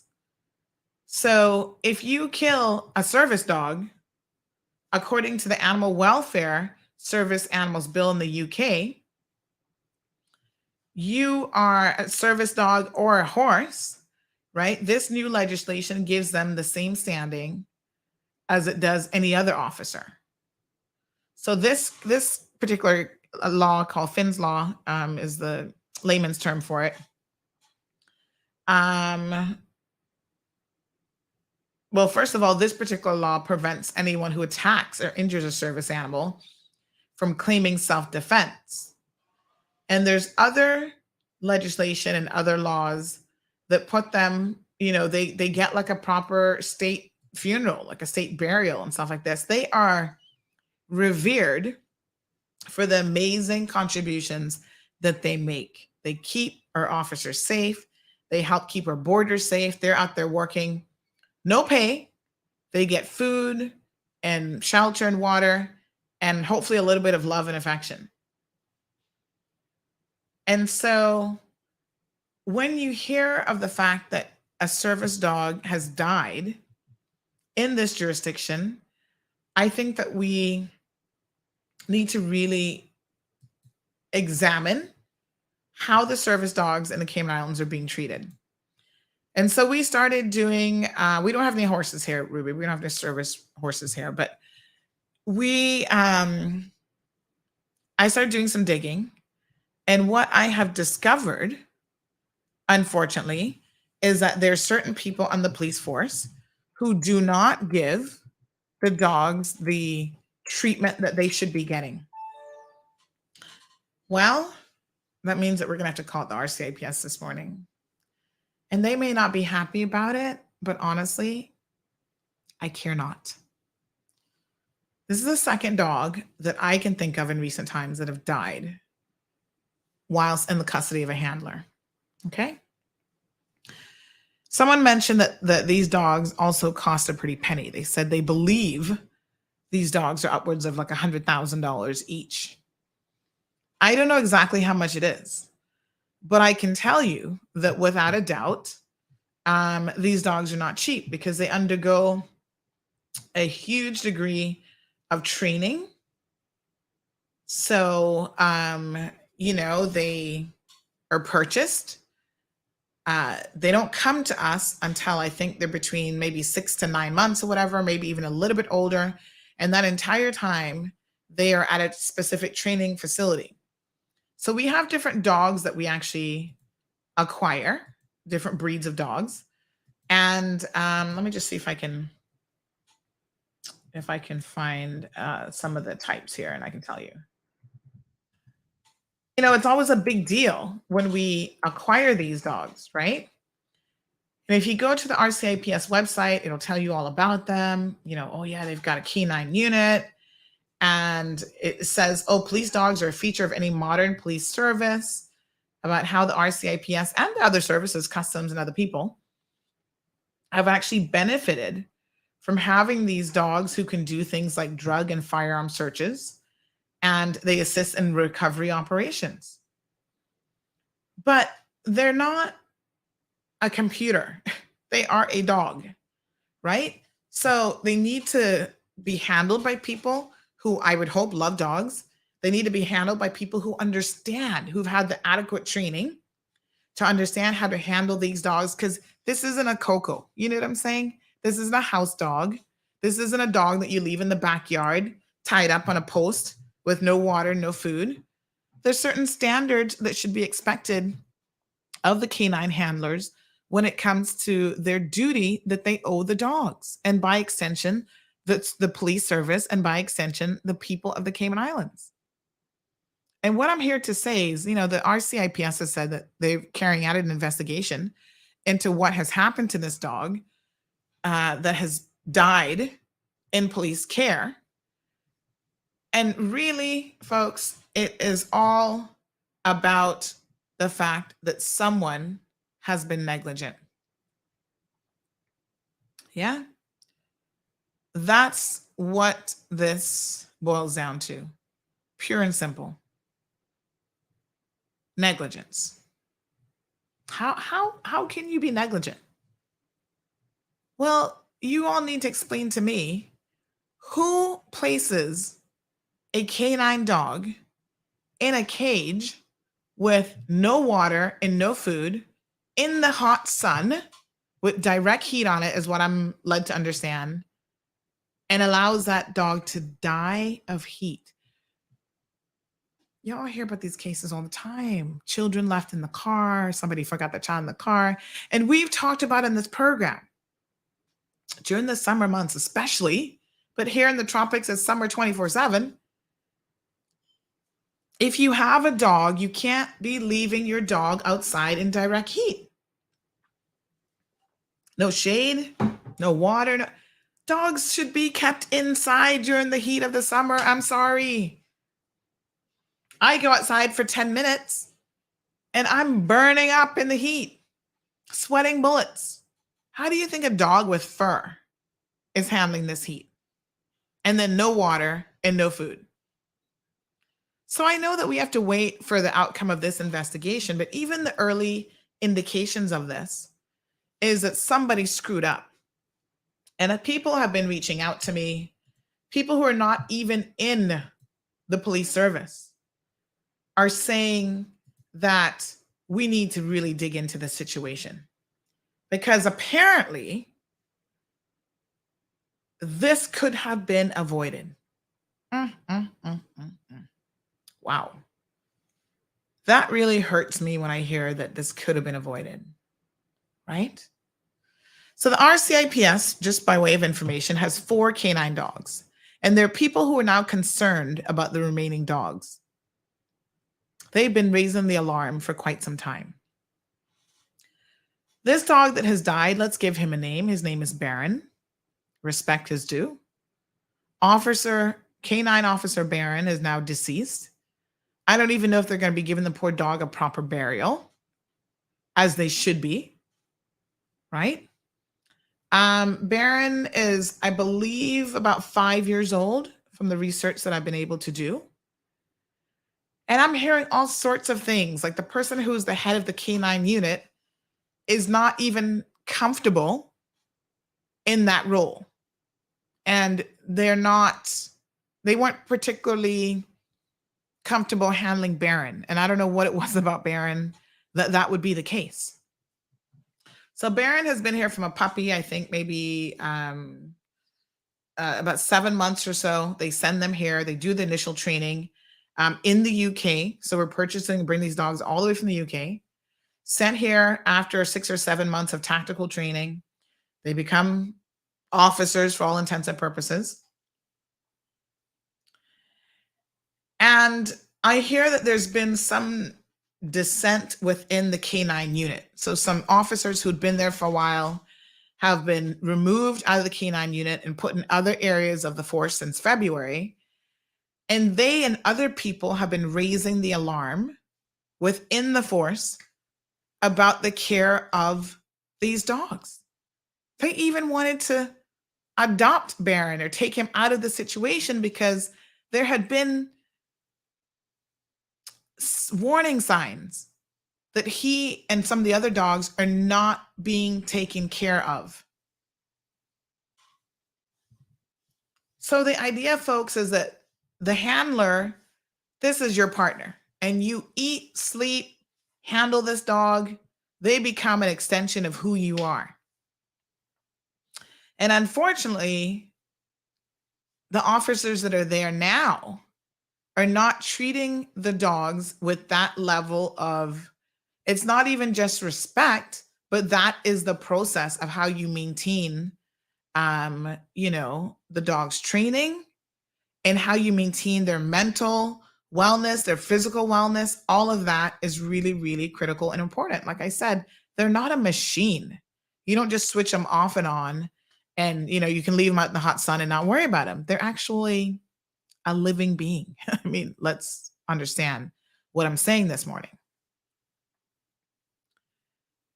In fact, up to just a couple weeks ago, there were concerns raised within the RCIPS yet again about his care, saying, I don't know, he's not being cared for properly. The welfare of these dogs had been highlighted, and nobody in the RCIPS cared enough to do anything about it. I understand the commissioner was informed, deputy commissioners, sergeants, inspectors, I don't know who else, what ranks, but this was widely known within the force that there were serious concerns about Baron and the other 3 dogs. Now he's dead. He's deceased because of negligence. And you've got 3 other dogs that, if anybody's listening this morning, they need help ASAP.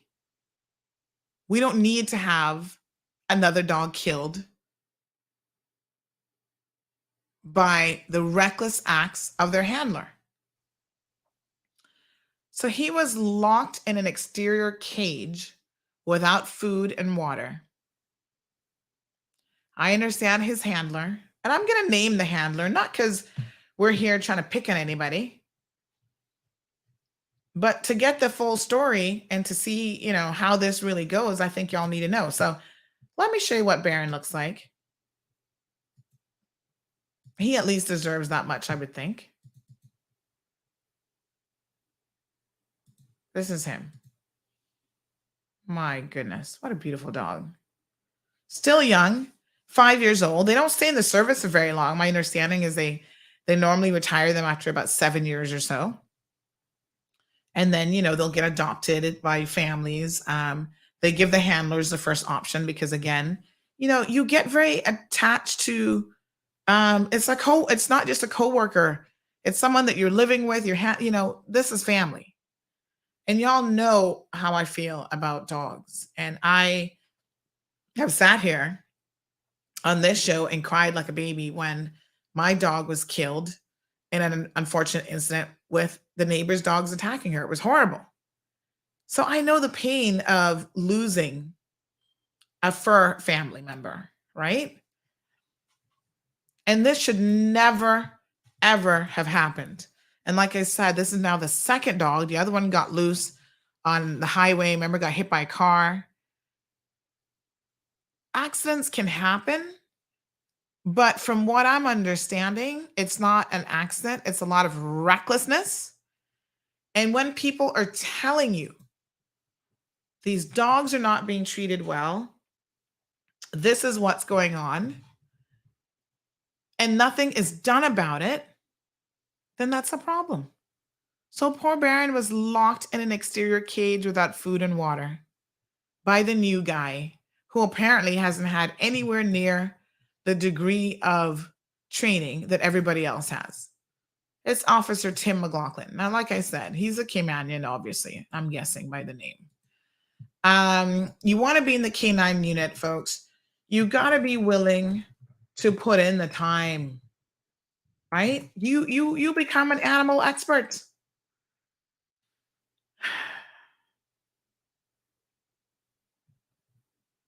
It's super.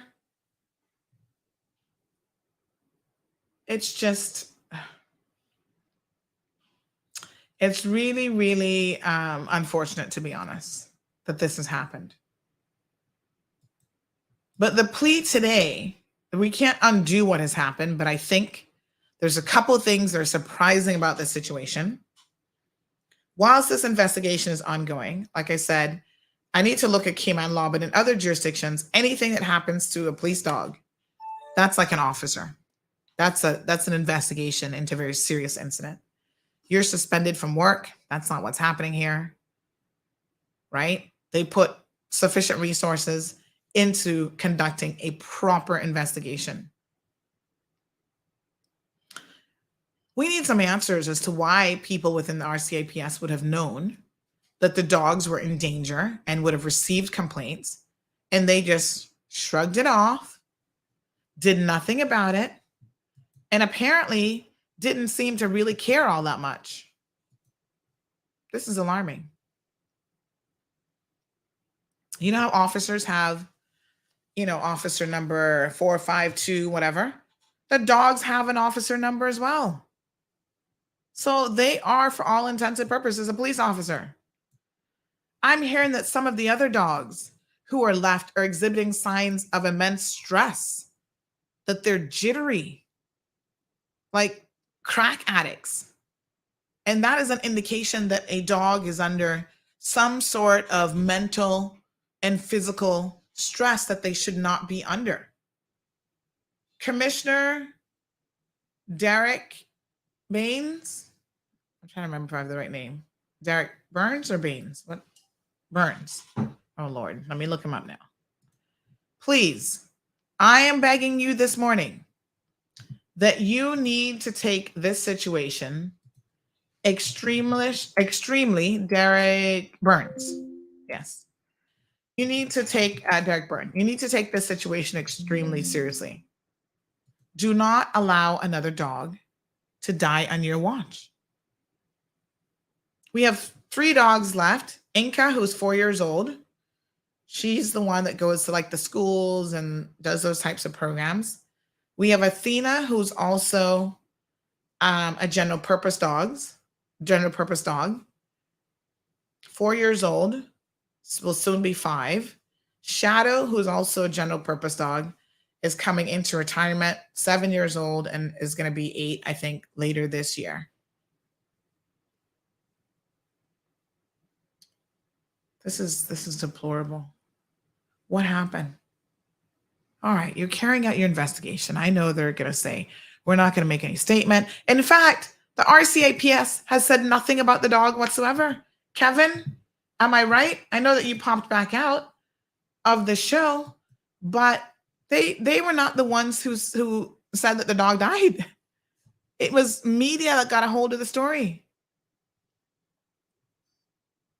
This is disgusting.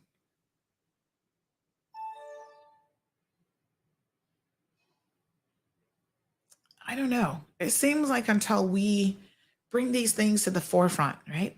A lot of government workers are so frustrated from the inside, and they don't often speak up because they're trying to go through the proper channels. They keep telling them, go through the proper channels, talk to your supervisors, do this, do that. And when they do it and nothing happens, and then you have an outcome like this, where a dog has died, what do you think the other officers in the other departments, when you say to them, and Deputy Governor, are you listening to me this morning? When you say to the civil service, we have systems in place, we have protocols in place for you to follow. If you have a complaint, don't run to CMR. And they don't. A lot of times they don't, believe me. I had somebody yesterday complaining something about tourism. And they're like, oh, this person is being discriminated against and blah, blah, blah. And I said, well, I certainly haven't heard from that person. And if they're not willing to speak up, there's not much that I can do. We hear these stories. But tell them to follow the steps that the government says are in place, follow the protocols. You got line managers, line supervisors, put it in writing. You go through the entire process that they tell you that you should engage in. And then what's the outcome? People do nothing. People, oh, yeah, we're going to look into that. They add it to a list of 1,000 things they claim they're going to look into, and they don't really look into it. And then the end result is that a poor dog ends up dead, or other things that happen within the civil service. We briefly touched on this situation with the hospital, the HSA. And it looks like we're going to have to circle back to that because last night I got some additional information about the attending physician in the emergency room. And I have other employees at the HSA saying, Sandy, thank you for your comments this morning. Do you know how many times attending physicians at the A&E miss stuff? Send people home when they shouldn't be? And then when they come back in the hospital, they have to be readmitted. Other hospital staff are stressed because if it was something that was caught early enough, they could have done something about it. There's a lot of slackness around the place. And the slackness cannot be tolerated, folks. We as a people have to demand more. Now, whether you care about dogs or not, we have paid good money for those dogs. They serve an amazing purpose in the community. They help to keep us safe. And they are loved by some people. And they should be treated with respect and dignity, and at the very minimum, not locked in an exterior cage to die in the heat and the summer heat of God knows how many degrees, direct sun. There are people stroking out all over the world, having a heat stroke and passing out because that you can't go and sit in direct heat for long in the summer, especially when you have a coat of hair. So I am really, really disappointed. Let me read some of your comments this morning.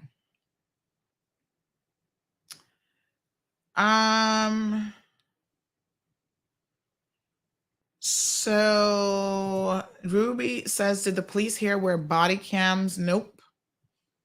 I don't know when that's coming. They're not initially trained on island. They're actually trained off island in the UK. Then they're brought here. Their handlers have gone through some degree of training as well. Although my understanding is this particular handler has not gone through what most would consider sufficient training. So nobody understands why he got a dog, right? So there are people who are in the K-9 unit. I'm guessing, I don't know how many people are in the K-9 unit. You're working your way up. You might not be ready to be a handler of a dog yet. There were only 4 dogs, right? So maybe you continue your training, you continue learning, whatever. And it seems like he was not given the benefit of sufficient training, but then they decided to just give him the dog. And part of the reason why this is happening is I suspect they're a little bit short-staffed because 3 officers were removed from the department in February. Now, I don't have all the details on why those officers were removed or what's really going on there. Sharm says, I'm so upset to hear about this canine. What nationality was looking after it? A Caymanian? I mean, let's just call it what it is. He was a Caymanian young man. And as Caymanians, like I said at the onset of this discussion, a lot of us don't really fit the bill when it comes to being anything to do with dogs or canines. You shouldn't be within 100 feet of a dog, some of you.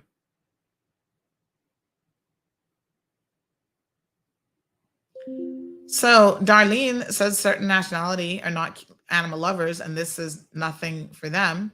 The welfare, well, I'm going to tell you that certain Caymanians are not animal lovers. Ruby says, what does nationality have to do with it? Well, you know what? I've been to certain countries where I see people treat even a stray dog. Listen, I'm not going to be walking the street and be like, oh, I'm going to take in every single stray dog and whatever, but I have compassion because dogs are out there fending for themselves and their stray dogs and whatever because of us. We're the ones who get dogs and don't want to get them fixed or spayed or neutered. And we talk foolishness about, oh no, let her have a first litter. And I'm like, you don't even know anything about dogs. A dog does not have to have a litter, right? They live longer. There's certain cancers and certain diseases that they do not get. You try to breed your dog with every bow wow, roof, and whatever, and you do not know what you're doing. Sometimes you put the dog's lives at risk. I mean, I look at the animal law and it's a joke. It's another piece of legislation that's a joke. Someone can have, how many dogs that woman had? 50-something, 60-something dogs. The worst case in the history of the Cayman Islands of animal cruelty. And she does not even serve 1 day in jail. This is it. The law has no teeth. The judiciary, when they dole out sentences, we've had people physically harm dogs, burn dogs, kill dogs, whatever. And I don't know of a single person that has ever gone to jail for what they have done to an animal. And what I'm saying is it's about time. We don't have the legislation, the teeth in the legislation. Any dog. I saw a story this was like last week in the US where this man was arrested and charged because his dogs attacked and killed an elderly man. In this jurisdiction, nothing would happen. We can talk about it for 5 minutes. 5 minutes later, it's all forgotten about. I'm sorry to say, but if you know anything about dogs, once dogs have blood on their tongue and they have killed another animal in particular, or they have bitten and attacked a person, see what they do in the States? They have a bite policy. You bite and you're going to be put down. And everybody says, oh, it's not the dogs, it's the handlers. Well, unfortunately, we can't put some of y'all down. So the dogs suffer because of poor owners who don't know anything about dogs. It reminds me of, sometimes I draw on my own experiences in these situations, right? Poor Coco. When we used to live where we were in Newlands, oh God, you guys know we had an issue with a dog next door. And I called and I complained and I wrote the governor at the time. I mean, it was just, nobody was taking it seriously. I feel like this is another example. Barron is just another example of how in this country, there's certain things that we just do not prioritize. So I remember by the time I got the governor involved, then they're like, oh, okay, let's have the sergeant for the Bordentown district come out. Brad Ebanks, he came out, bless his little soul. They go over there and they talk, oh, the dog looks so friendly, blah, blah, blah. I said, y'all don't have a clue. Have you researched this particular breed of dog? Certain dogs will get attached to their owners. So when you see them, they're great with the owner and their owner's kids. But this was one of those English bulldogs. You guys know them from the commercial for Target. They have a reputation for being very aggressive towards other animals. And they will kill other animals without batting an eye. And if you do not socialize dogs like this early on And proper socialization, folks, means that when they are coming fresh out of the litter, you don't socialize them just with their litter. You have to socialize them with other dogs, other animals, other people, so that they don't get attached to just one individual, right? And when you see a dog lock onto another dog and you're kicking, you're punching, you're doing everything possible to get your dog free from this other dog and they are not letting go, you think that that's a safe dog to be having in the friggin' neighborhood? Heaven forbid they have a moment where they lose it on a neighborhood child or neighborhood kid. And when the police officers come to me and I'm trying to explain this to them, and you can see that they don't have a clue. And then I said, you know what, officer, inspector, superintendent, whatever the heck your title is, Brad, let me show you something. Because he walks up to the fence. Oh, the dog's wagging its tail at me. I was like, what the ras? A dog wagging its tail. I said, superintendent, what does that mean to you? People think because a dog wags its tail that that's a sign of, oh, I'm nice to you. Actually, wagging of your tail can be a sign of nervousness, and you should be looking at other signs of a pending attack. I'm like, wagging the tail don't mean nothing if you know the psychology of how dogs work. That's why handlers have to themselves go through training to know how to deal with these specific, highly sophisticated and trained dogs. But even a house dog wagging its tail at you does not necessarily mean that they're going to be your friend. The tail wagging comes before the attack in a lot of instances. So I had to say to superintendent, I think he's inspector, I don't know, Brad, I said, let me show you something. I'm going to come outside with my dog and I want you to make some observations. Now, the dog doesn't even see my dog, can't hear my dog. Their number one thing is sense of smell. The second that dog picked up that Coco was outside and could smell her, the demeanor in that dog completely changed. All of a sudden, Inspector Brad is like, oh, I now see what you're talking about. I'm like, really? Wow. Took you over a year, but thank you. Now what are you going to do about it? Okay, well, remove the dog from the house until you can build a cage. I'm like, you're asking people to build a cage who have never been able to maintain this dog properly in their yard. The dog gets out in the middle of the night and they're home sleeping and they don't even know. The stupidity that people have to tolerate in this country sometimes blows my mind. One night when the dog got out, right, and I finally had enough and I took their asses to court because my poor dog got attacked and was injured. You know what? They had the audacity to tell the judge, and she says she wasn't having it in court, that I must have went over to their house and took the dog off the leash. I was like, wow. Yeah, because I want your dog to attack my dog. That makes so much sense. You have stupid people handling dogs. Stupid people, purchasing dogs and breeding dogs. And I dare say on the RCIPS, you also have incompetent people. I'm not going to go as far as calling them stupid, but you have incompetent people who do not have the requisite training to deal with these dogs, also handling them. And now a dog is dead because of it. Carol says police dogs in England generally live with their handler. Clinton, good morning. A bunch of jackasses running the country.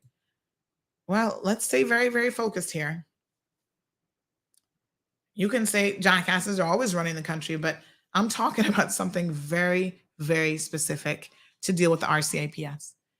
And the elected officials do not manage, or they can't do anything to hold the RCS accountable. They actually fall under the governor. That's national security. So now I'm calling on the governor this morning as well to please, governor, I don't know if you're an animal lover or not, but can you please put this on your radar as something that people, the RCIPS, the commissioner, everyone needs to do something about, because the concern is now for the remaining 3 dogs. Debbie says heads need to roll. This is tantamount to murder. Too many damn incompetent people in the RCIPS. Damien, I have no clue who you're commenting on. Andrea says, what does the nationality have to do with this? The dog is dead. That should be protected. Yes. Ruby says, what? They should be wearing them all the time on duty. Wearing what? Yep. Lots of angry people here this morning. Marshall says, whoever the dog handler was at the time should be made responsible to pay for the next dog for being so careless. Well, I don't know how many of y'all can afford a $100,000 dog if that's what they're going for these days. But, it's not even about that. It's not about treating the dog as a piece of disposable property. People were crying, as you can imagine, over the loss of this dog.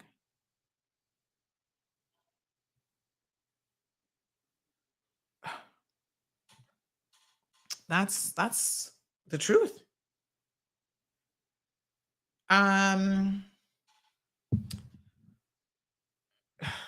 It's very sad.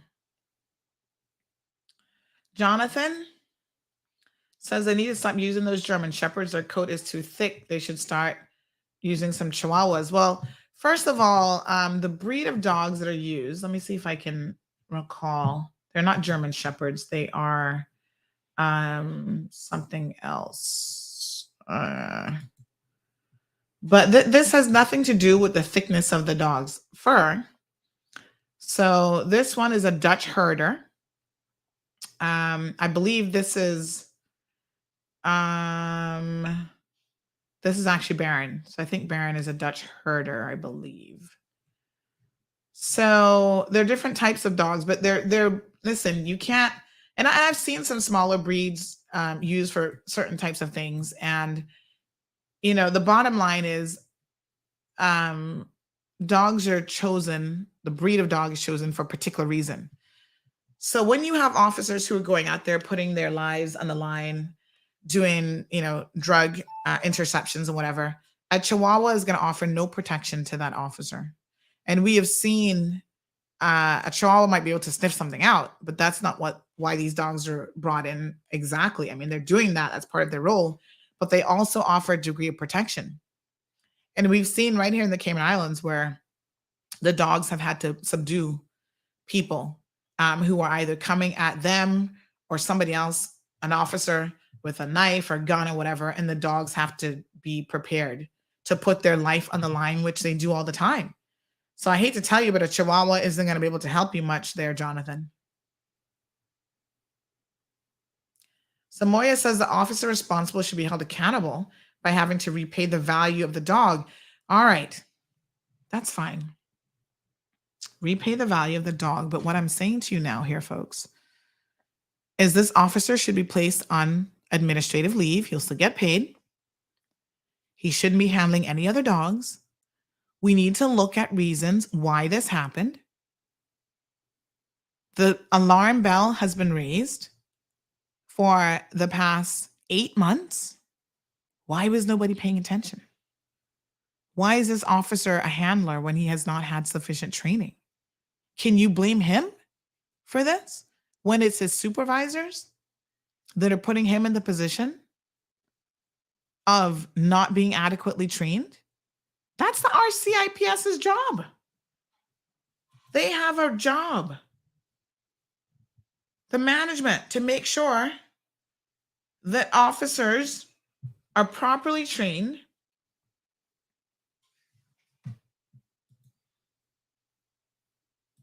Oh, Lord. Is the feed down again?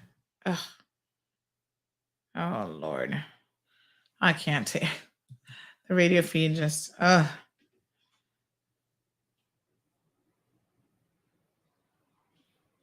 right. What? I don't know. I don't know who's dropping where, but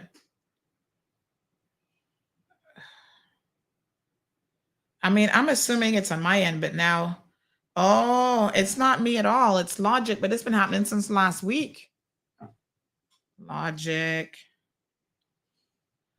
Ugh. Mm-mm-mm. So, folks, yes, Mark, the dogs are there is a substantial cost, but you know, the RCIPS has failed this dog, and again, the overwhelming concern now is that other dogs will also be at risk.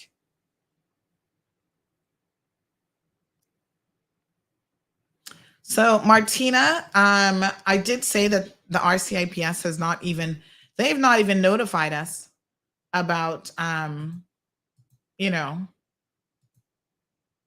who, they haven't even notified us that this has happened. That's how unbothered they are by the situation. But what I can say is that,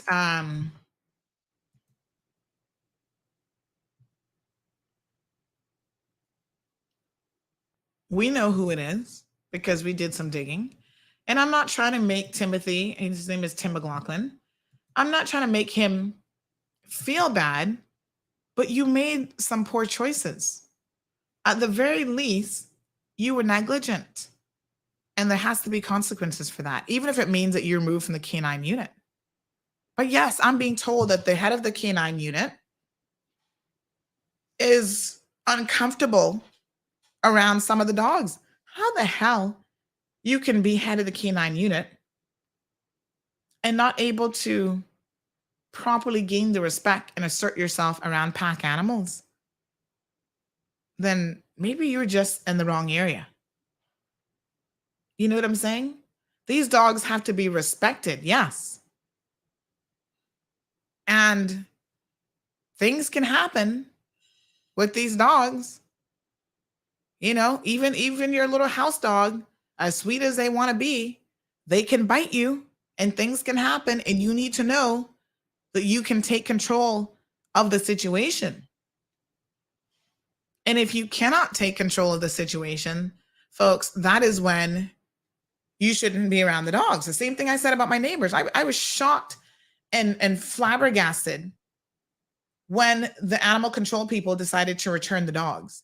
Oh, you know, she's going to keep them locked up. I'm like, yeah, listen, I'm not saying that the neighbor hasn't been keeping them locked up because she had done a good job for a number of years. It only takes one time, though, for them to get out. One lawn person leaves the gate open. You know, one dog finds how they can scrabble underneath the fence, and the entire neighborhood was terrorized. Another dog was attacked. A young lady was bitten in the process, had to go to the emergency room, had to get a tetanus shot. And animal control still turns around and return these dogs. The night of the incident, the woman's like, oh, I'm going to put down one dog because I think he's the instigator. I'm like, woman, you need to put down both dogs. You know, if I was a crazier person than I am, and if I was not an animal lover, those dogs would not be alive today. Because I'm telling you, that night that I was so upset, what I should have done was went for my machete and chop those dogs the hell up. But you know, you try to be a good person, you try to be a good citizen, you call the police and you expect the police to do their jobs and to help you. And to this day, my daughter's begging, oh, you know, she thinks about Coco all the time. She's always talking about Coco. She has memories of Coco. She cried for months, blaming herself for what happened to Coco because she stood there and watched part of it. And I'm afraid to even get another dog because of the fact, like, you know, these dogs are still next door. I'm thinking, how long are they going to live for? Can I wait till they die? I mean, this is the little island that we're living on. This is what good citizens have to be going through. And the bad people are the ones who would poison your dog after an incident like that, and then nothing happens to them. And I'm not advocating poison dogs. I'm saying that that's why, you know, the dogs are still next door, because I'm not that kind of person. Anthony says, when does the head of the K-9 division or commissioner plan on issuing a public statement? Again, no flipping accountability. They don't plan on doing nothing. Kevin sent them some queries yesterday. Let me see. Kevin, have they responded to your email? Kevin sent a question essentially asking, he said a statement on Canine Baron. He asked them to provide a statement. Why was there no notice sent out regarding the death of a canine dog? And how many canines are part of the RCIPS? Well, Kevin, the answer to that last bit is 4. Now we have 3.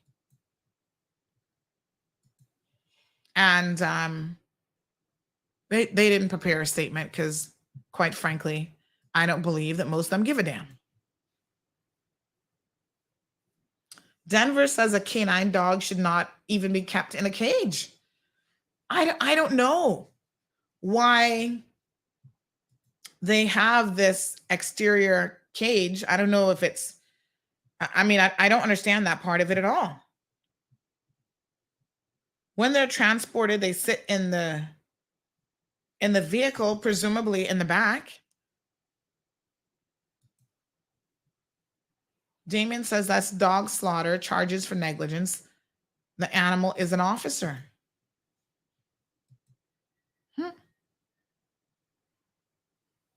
Denver agrees. He says the person responsible for this canine dog must be charged to some degree for this. Let me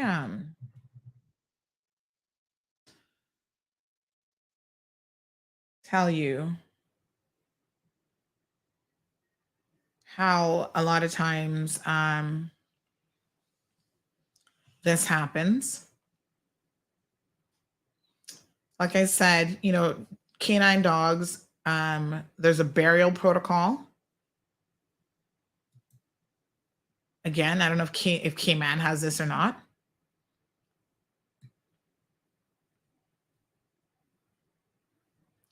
So it says here that canine units have been used in civilian, law enforcement, and military applications for almost as long as dogs have been domesticated. Many who work with canines in a variety of capacities understand that it's a tragic oversight that these selfless and loyal soldiers, officers, rescuers, and partners are often overlooked by the communities they serve, as well as by the agencies and organizations that employ them. No human counterpart goes home with their partner because becomes part of the family, or is expected to give up their life for their partner. But canines do this daily, often without any recognition other than they are another fixed asset. So this document was created so that they can have a protocol, a burial protocol, to actually honor these fallen officers, because that's what they are, and to have a proper memorial service. They categorize it: active duty death, line of duty death, post-duty death. And then they have different types of burial that are available for them. And they actually honor them with the same honors bestowed on their human counterparts.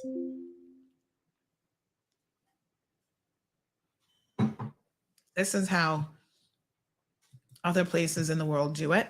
K-Man, do we have a proper burial protocol for our canines? Doubt it.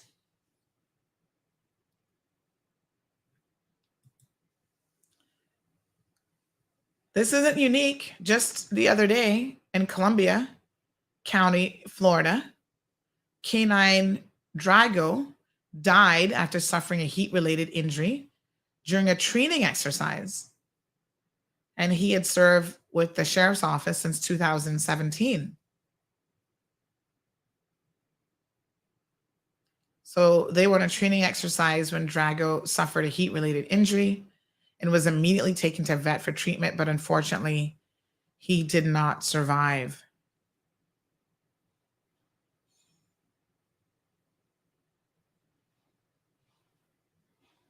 They thought he was stabilized, and they sent him home only to have the handler find him later on. So again, just like people are falling down dead, folks, so are poor canine dogs. And so you've got to take every precaution.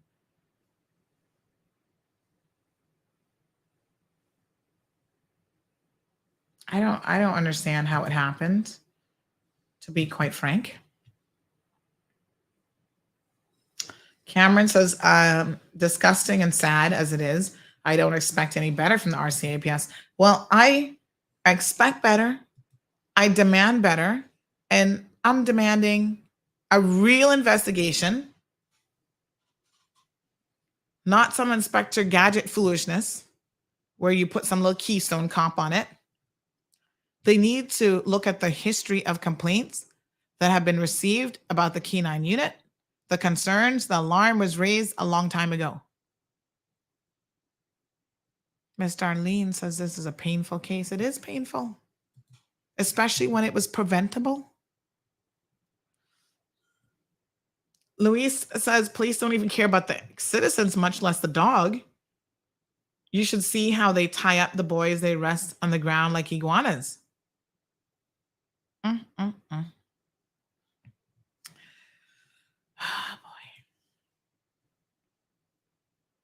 boy. Martinez says, failure to give food and water to a dog in the heat is more than reckless. It's evil.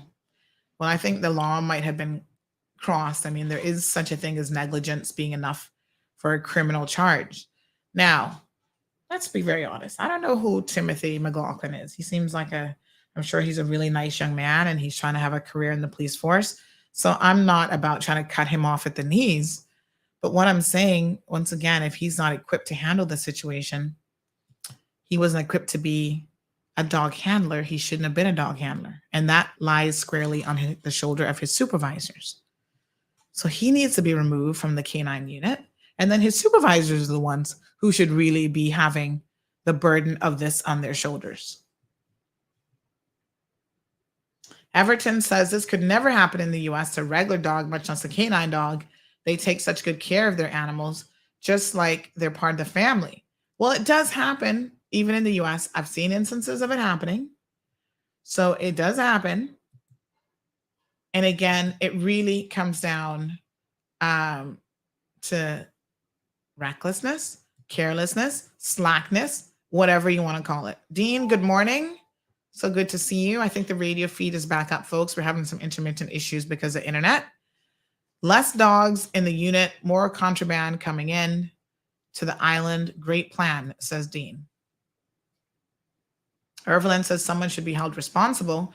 How dare they reprimand dog owners and they be doing worse? Miss Lisa says this is so upsetting. Very, very sad, says Miss Sue. Yeah, it is horrible. It is definitely horrible. Good morning, Andrea. Sandy, my stomach is literally sick right now. Denver says some people are only collecting a paycheck. Sabrina says, I can't hear this anymore. Absolutely heartbreaking. It really, really is. I mean, any of you ever had a heat stroke? You ever been outside for too long and know what that feels like? Like I said, one time I did, and I didn't even know that that's what it was. Because it happened like the day after I started showing symptoms. And I was like, the room was spinning. I was throwing up. I was like, what the hell? When I went to the emergency room, they're like, you need to stay out of the sun. I'm like, really? And I wasn't without water and food. It's a horrible death, I can tell you. Anthony says that we need answers fast, and these things are not supposed to happen. Well, that's for sure. Martina says, thank you, Sandra, for reporting this. Yeah, it really is unacceptable. And so, I hope that the very minimum that they can do is to honor this dog in the proper way. And then we need to hear some more protocols from the RCIPS, right? What's going on in the K-9 unit? It's easy to think that we don't hear things that we don't know. But we have our eye now in the K-9 unit. And so we need some answers. Why is the K-9 unit being headed up by someone who apparently is afraid of dogs, from what I'm hearing? Why are other dogs exhibiting signs of stress, jitters, and other things? What is really going on?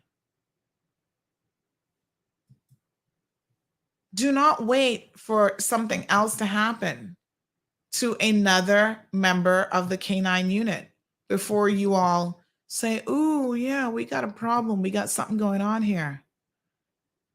Darlene says, where's Soka on this? This is very close to her heart. Well, you guys know Soka's an animal lover, but she's probably working, child.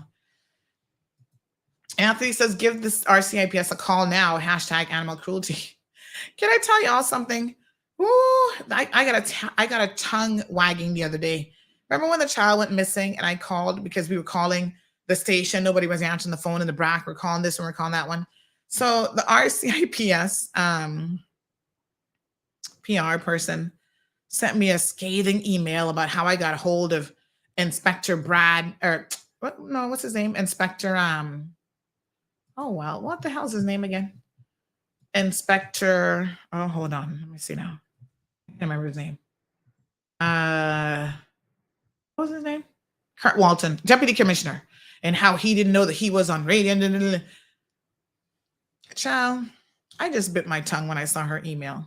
And this is not correct media protocol, and blah blah blah blah blah. And you can only send us a message. Well, read your emails, because you'd been receiving messages, and you were called, and you were receiving WhatsApp. And when you don't get a response, and something's happening live, like a friggin' child is missing, you know what I'm saying? Can somebody answer the damn phone over at the RCIPS? So Kurt Walton was the only one who answered the phone at that point that we could get a hold of. And he didn't tell us anything that was no top secret that we didn't know. And then you have the audacity to send me this email. Child, I skimmed over the first line and I saw the tone of the email. And I said, Sandra, before you have to respond to this woman and put her in her blood clot place, just scroll past that email. I shared it with the CMR team and they were like, really? Really, RCIPS? But, you know, some things you just have to you just keep it moving.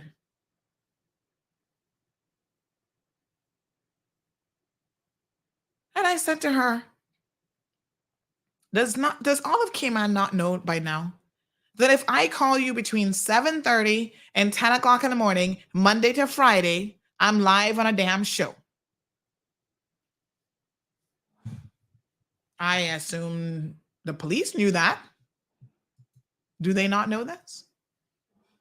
Anyway, I said, you know what?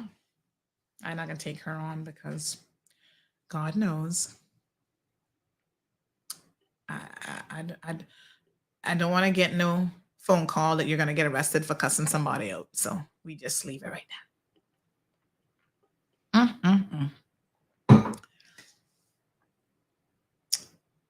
I try to help the police as much as I can, but sometimes, you know, some of them are just a bunch of idiots.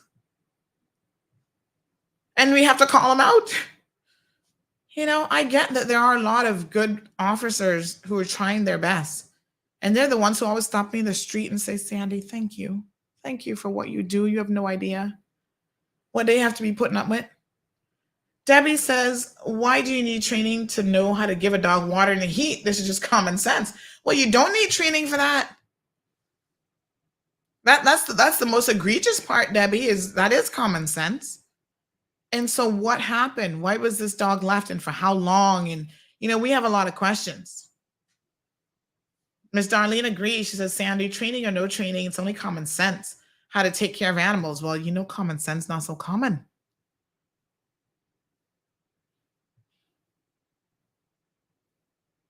Marshall says he got a dog to kill him.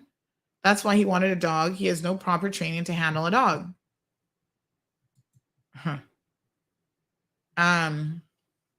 Somebody said to me, by the way, now y'all listen to this, right? My ears were like, I wasn't quite sure that I was hearing this properly. But I heard, and I need to double check this, but this is what my sources said. That when the dog, like Barron was with somebody else, one of the other officers that is no longer in the department.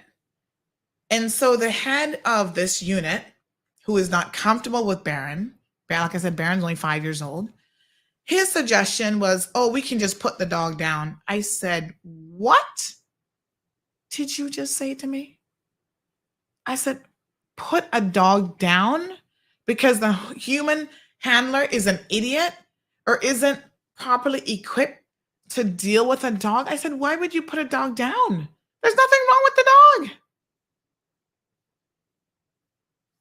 We just purchase $100,000 dogs or whatever, even if it's $50,000 dogs, I don't care. But the suggestion that someone would make that, okay, you know, the regular handlers are no longer available for this dog. So, yeah, let's just put the dog down. My mind was blown. Like, literally, my mind was like, what did you just say? I'm telling y'all, this is madness. Oh, Lord, have mercy. Caller, I don't know why. Oh, there we go. Bluetooth. Morning, caller. How are you? Somebody did give you a call for this morning. Yeah, please. I just tuned in, so I really don't know what the bone of the story is. So let me tell you quickly. A canine dog in police, obviously they're police dogs, was put in a cage, an outdoor cage, an exterior cage without food and water, and has now died. Okay. From February, officers and others have been raising the alarm bell, saying that they had concerns about the dogs, their care and safety, and this particular dog. And in fact, the head of the K-9 unit, for whatever reason, did not seem comfortable with this particular dogs, and now other dogs are showing sign of stress, of being jittery, and other stuff. They're supposed to be smooth and under command at all times. They're so trained, I'm assuming, but I really not an animal lover like how I used to be when I was a child. But and that's not really what the issue that I'm calling about. I also heard you allude to, like, you know, there was some upsettedness from the force because you were on the air with the disappearance of the baby and, you know, doing your regular hustle. Yes. Well, my friends and myself were saying that if you hadn't been in the gap, maybe we wouldn't have heard anything about the baby until way down. And I mean, with the baby, I mean, you know, that's a baby 2 years old. And everybody, I believe, that morning hoped for life for that child. And the fact that we were over anxious and the fact that you were out there raging as usual, in my humble opinion, is a good thing.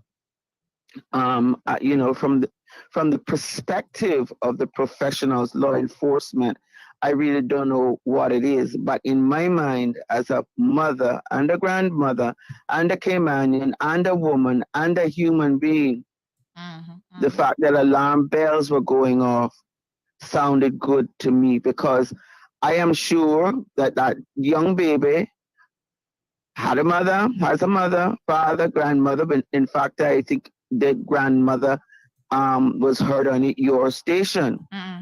Very, very worried, very worried. I'm calling this baby our baby now because everybody else is doing that.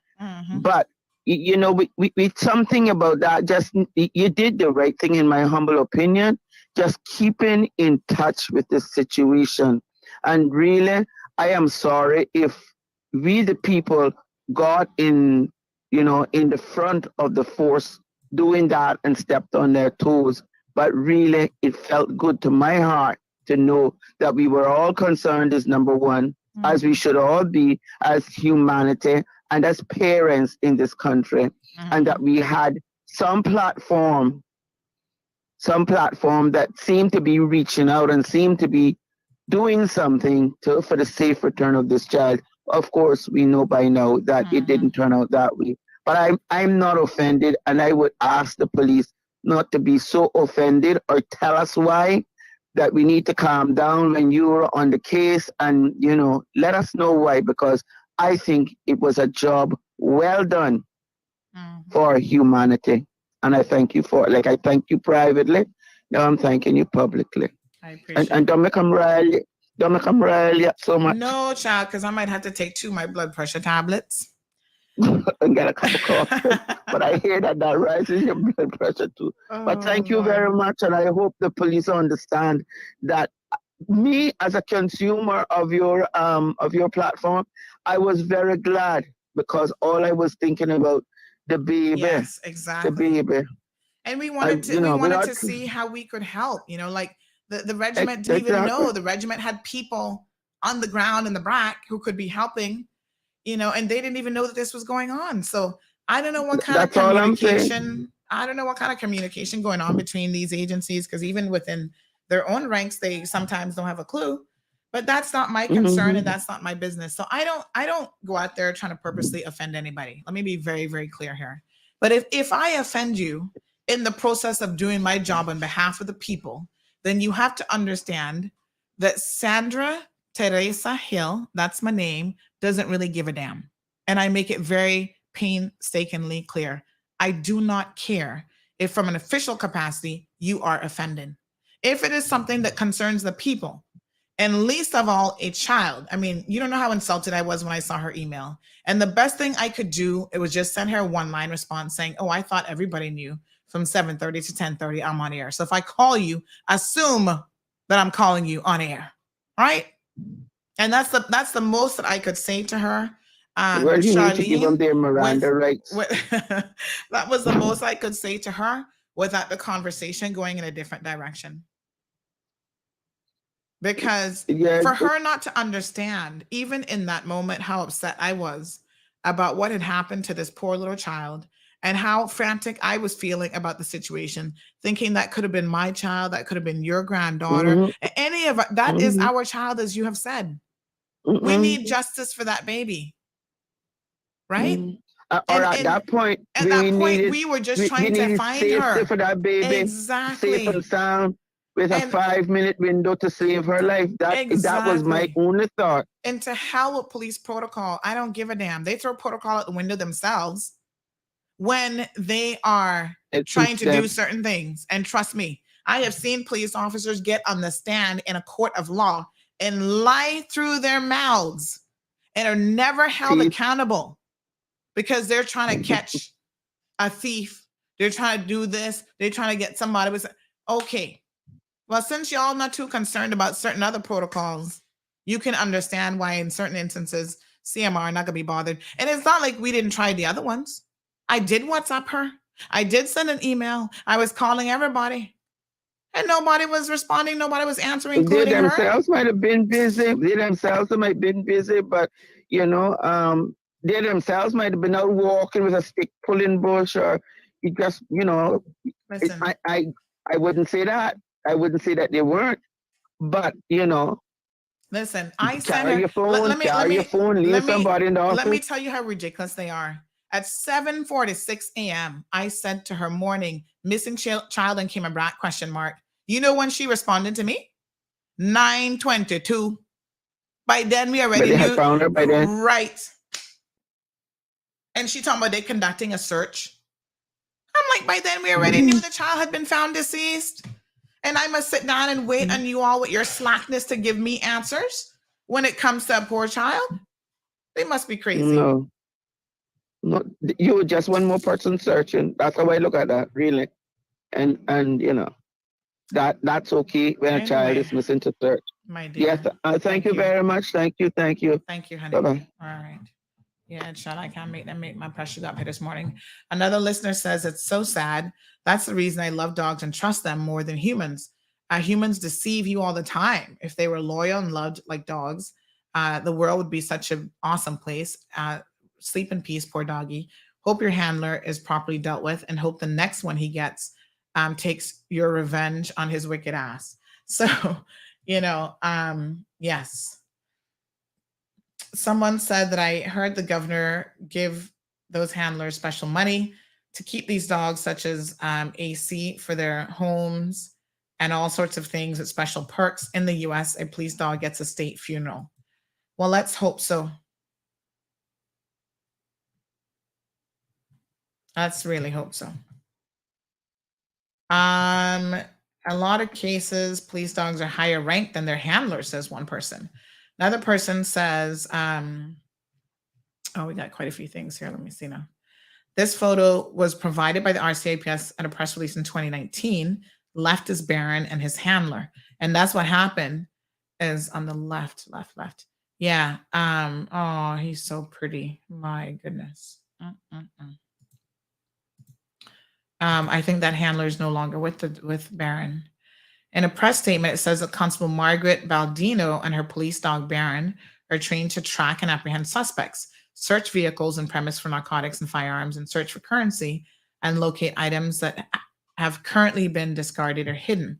I don't know if she is officer, because this is not who had the dog. So is Baldino no longer with this? She used to be DO. She used to be with the Department of Agriculture as well. Is she no longer with them? I mean, I don't know. So I'm not sure about that.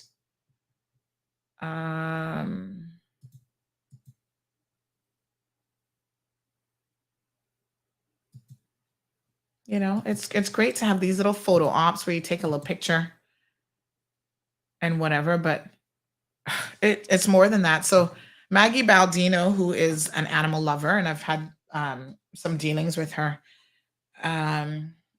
over the years, and I know she's always tried her best, even when she was the only animal welfare officer in Cayman. You know, she did what she could.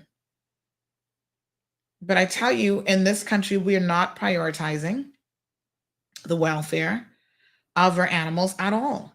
And so the fact that we only have had one animal welfare officer all these years, finally he got a little assistant the other day, so now there's two. That's deplorable for the amount of animals that we have in this jurisdiction that need rescuing. It's a shame. So let me show you what Maggie has posted about this situation, because she has this is one of her dogs. She said, I'm absolutely gutted and devastated at this. This was my Baron who I handled when in the police. So I guess she's no longer there. She said, Baron was an amazing dog. We had a fabulous bond and so many good jobs together. I'd hoped when he was retired, he could come back home to me. Baron did not deserve this. I am beyond words. This is diabolical and heart-wrenching. I can't stop crying. Godspeed, Karma. We're going to go into a little bit of overtime on the radio this morning. Lord Jehovah. Wow. It's horrible. Absolutely horrible. Everyone is saying hashtag justice for Baron. Ms. Moya says the governor needs to look into this as this falls under his portfolio. They need to bring someone from the UK to come in and investigate and ensure the proper protection and procedures are in place to protect the canines. I think you're absolutely right, Moya. An entire overhaul of the K-9 unit needs to now occur, and we need manuals in place. We need training in place. I mean, this cannot happen again. Denver says these dogs, if taken care of properly, should be with their handlers 24/7. Taken home from work and to work with them daily. Left at home when off duty and cared for, same as their child. If they want these special dogs to perform properly, right? Nate Panton says hashtag justice for Baron. Can we get justice for Baron? Well, we are demanding it today. Kevin says it's interesting how the RCIPS said absolutely nothing about this until the media asked questions, and this occurred on July the 9th. Wow. Sounds like a bit of a cover-up to me. Ms. Darlene says, I've seen the powers to be in the UK break down doors and arrest people for abusing animals, as they should. Real Deal says, my AC in my house is on right now because of my dogs being inside. The police shouldn't even have these dogs in kennels out in the heat.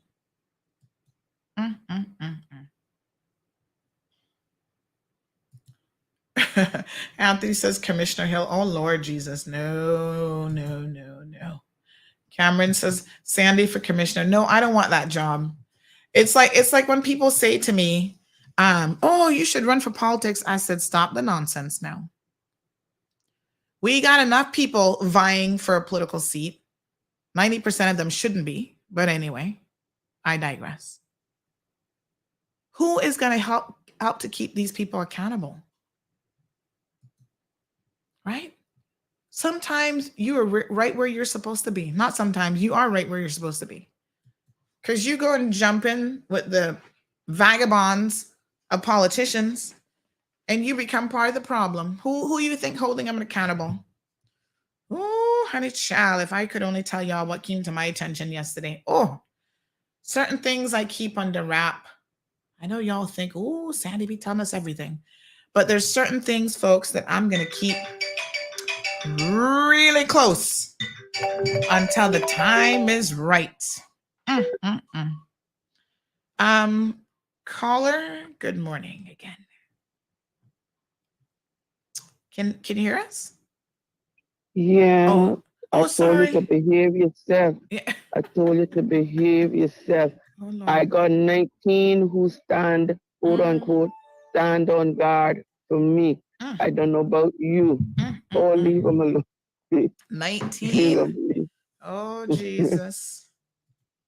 I usually vote for Jim and straight up.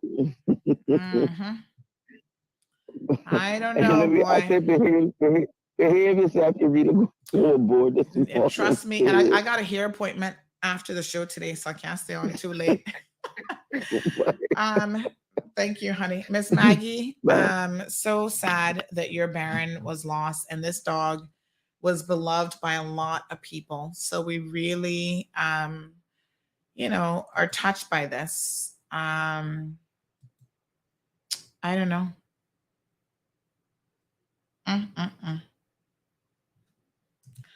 All right. So listen, I'm not going to go into too much overtime because I did just remember that I have to go see Rocio at 10:30. And what I want to say is this person says, good morning. These animal owners are nuisances. My neighbor's dog locked up all the time, gets loose and comes into other people's yard, being aggressive and has us literally trapped in her home. One person says, despite the statistics of good, qualified, and capable policemen, some policemen have no heart for the human public. So how can they have a feeling for a dog? Another person says, do you think that we will be getting any more dogs from the trainers in the USA? I think these come from the UK, but if they find out how we treat our dogs, do the loss of our dogs help the drug trade?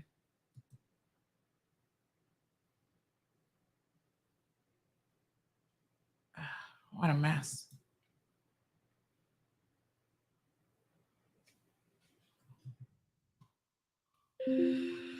Ay, ay, ay.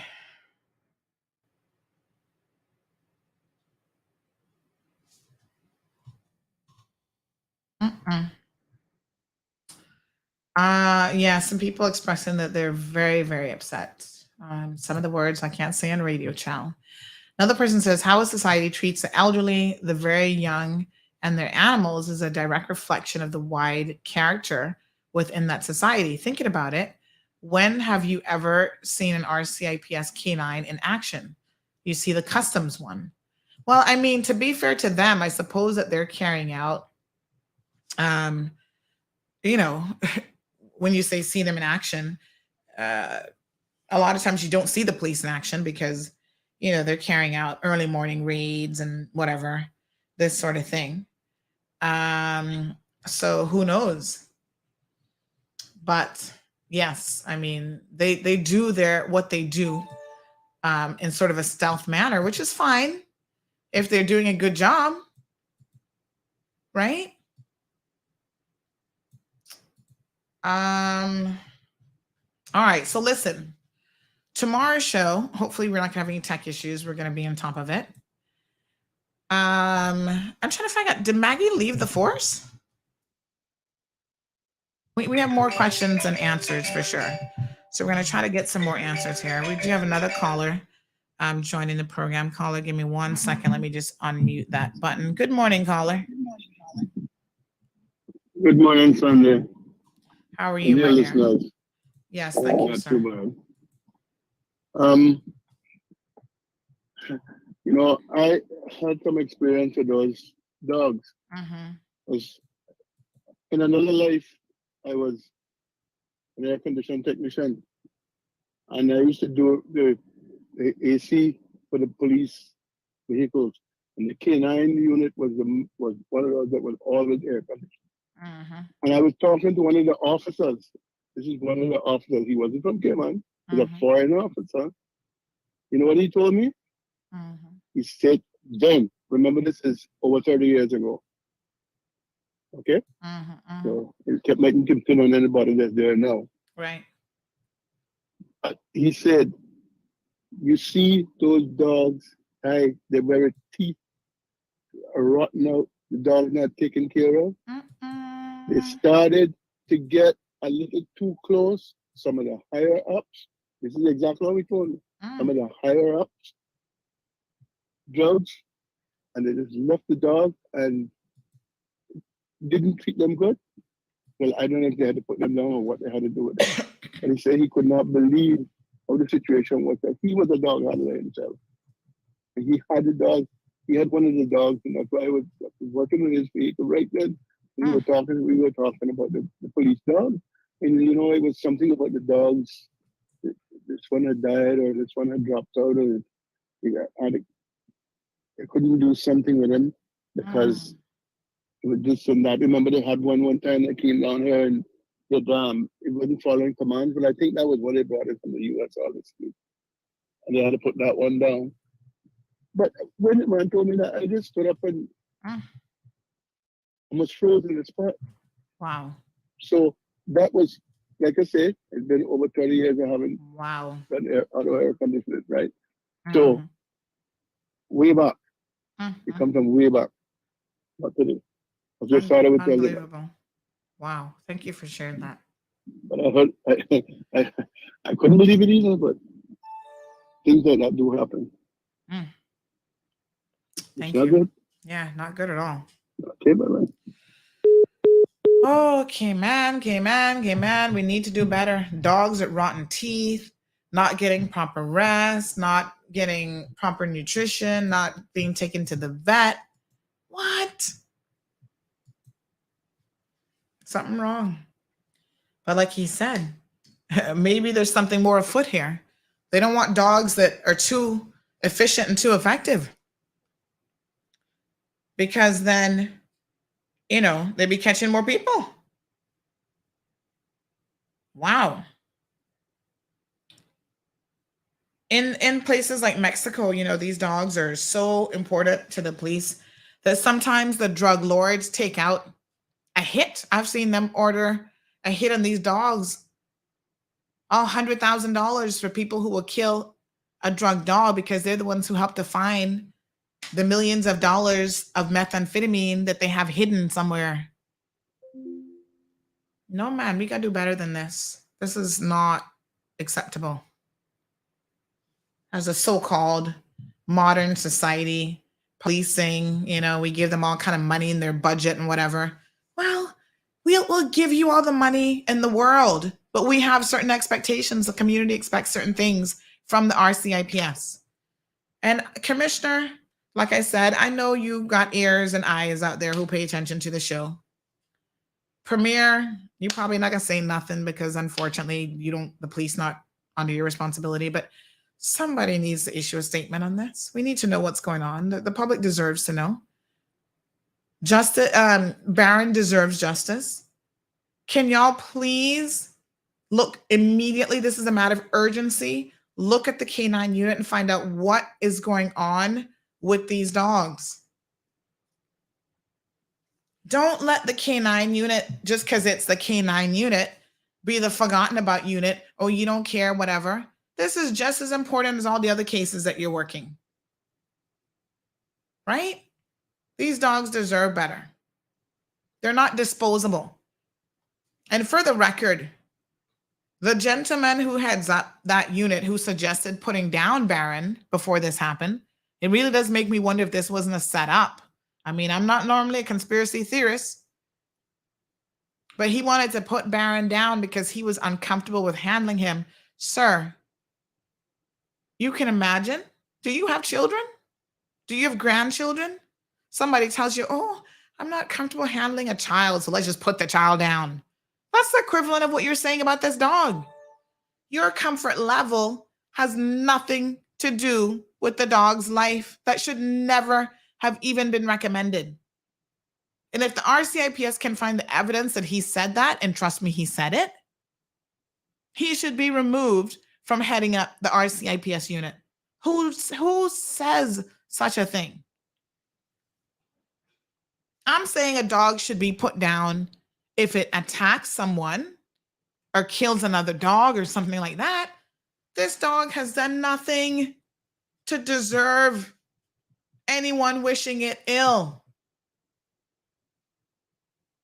Why would you make such a suggestion that the dog should be put down? You see? Those are the details that make you go, what's really going on here? All right, folks. Tomorrow's Thursday. So I've received video. Here's what's coming up for tomorrow. I've received video of Cuban nationals scaling the fence at the detention center and walking about their business. Once again, we haven't heard anything about it. Police not said a word. No press release. No CBC report. Nothing. It's only after we bring these things out. Every time a Cuban boat comes in, we put it up first, and then they say, oh, yeah, by the way, another 10 have come in. Can y'all get ahead of things a little bit? I have the video of them scaling the fence at the detention center. Oh, Danny, let me unmute you. Oh, yes. Good morning. I think it's called the police commission or something like that that oversees the police. The problem I have with that is that the governor is on that. And the governor is responsible for the police in the first place. So essentially, you're appealing to Caesar.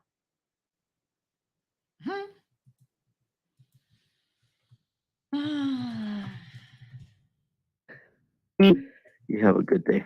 All right, my dear.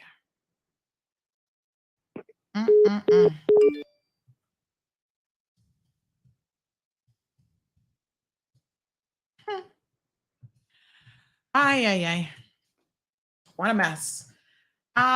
So tomorrow we're gonna look at that video and see what a hot mess of a situation that is. We just received another message. People continue to park in handicapped spots. We will post you every single time. That's another thing that the RCIPS can do. We saw one the other day, finally ticketing someone for parking in a handicapped spot. We will continue to post you up because years ago, the police allegedly, not allegedly, they did say that they can use a photo to ticket people for parking in handicapped spots. It is not being done. Every day we get these photos of those of you who have no respect for the blue spot. The poor handicapped people in this community, y'all want them to be shut-ins. They can't go anywhere.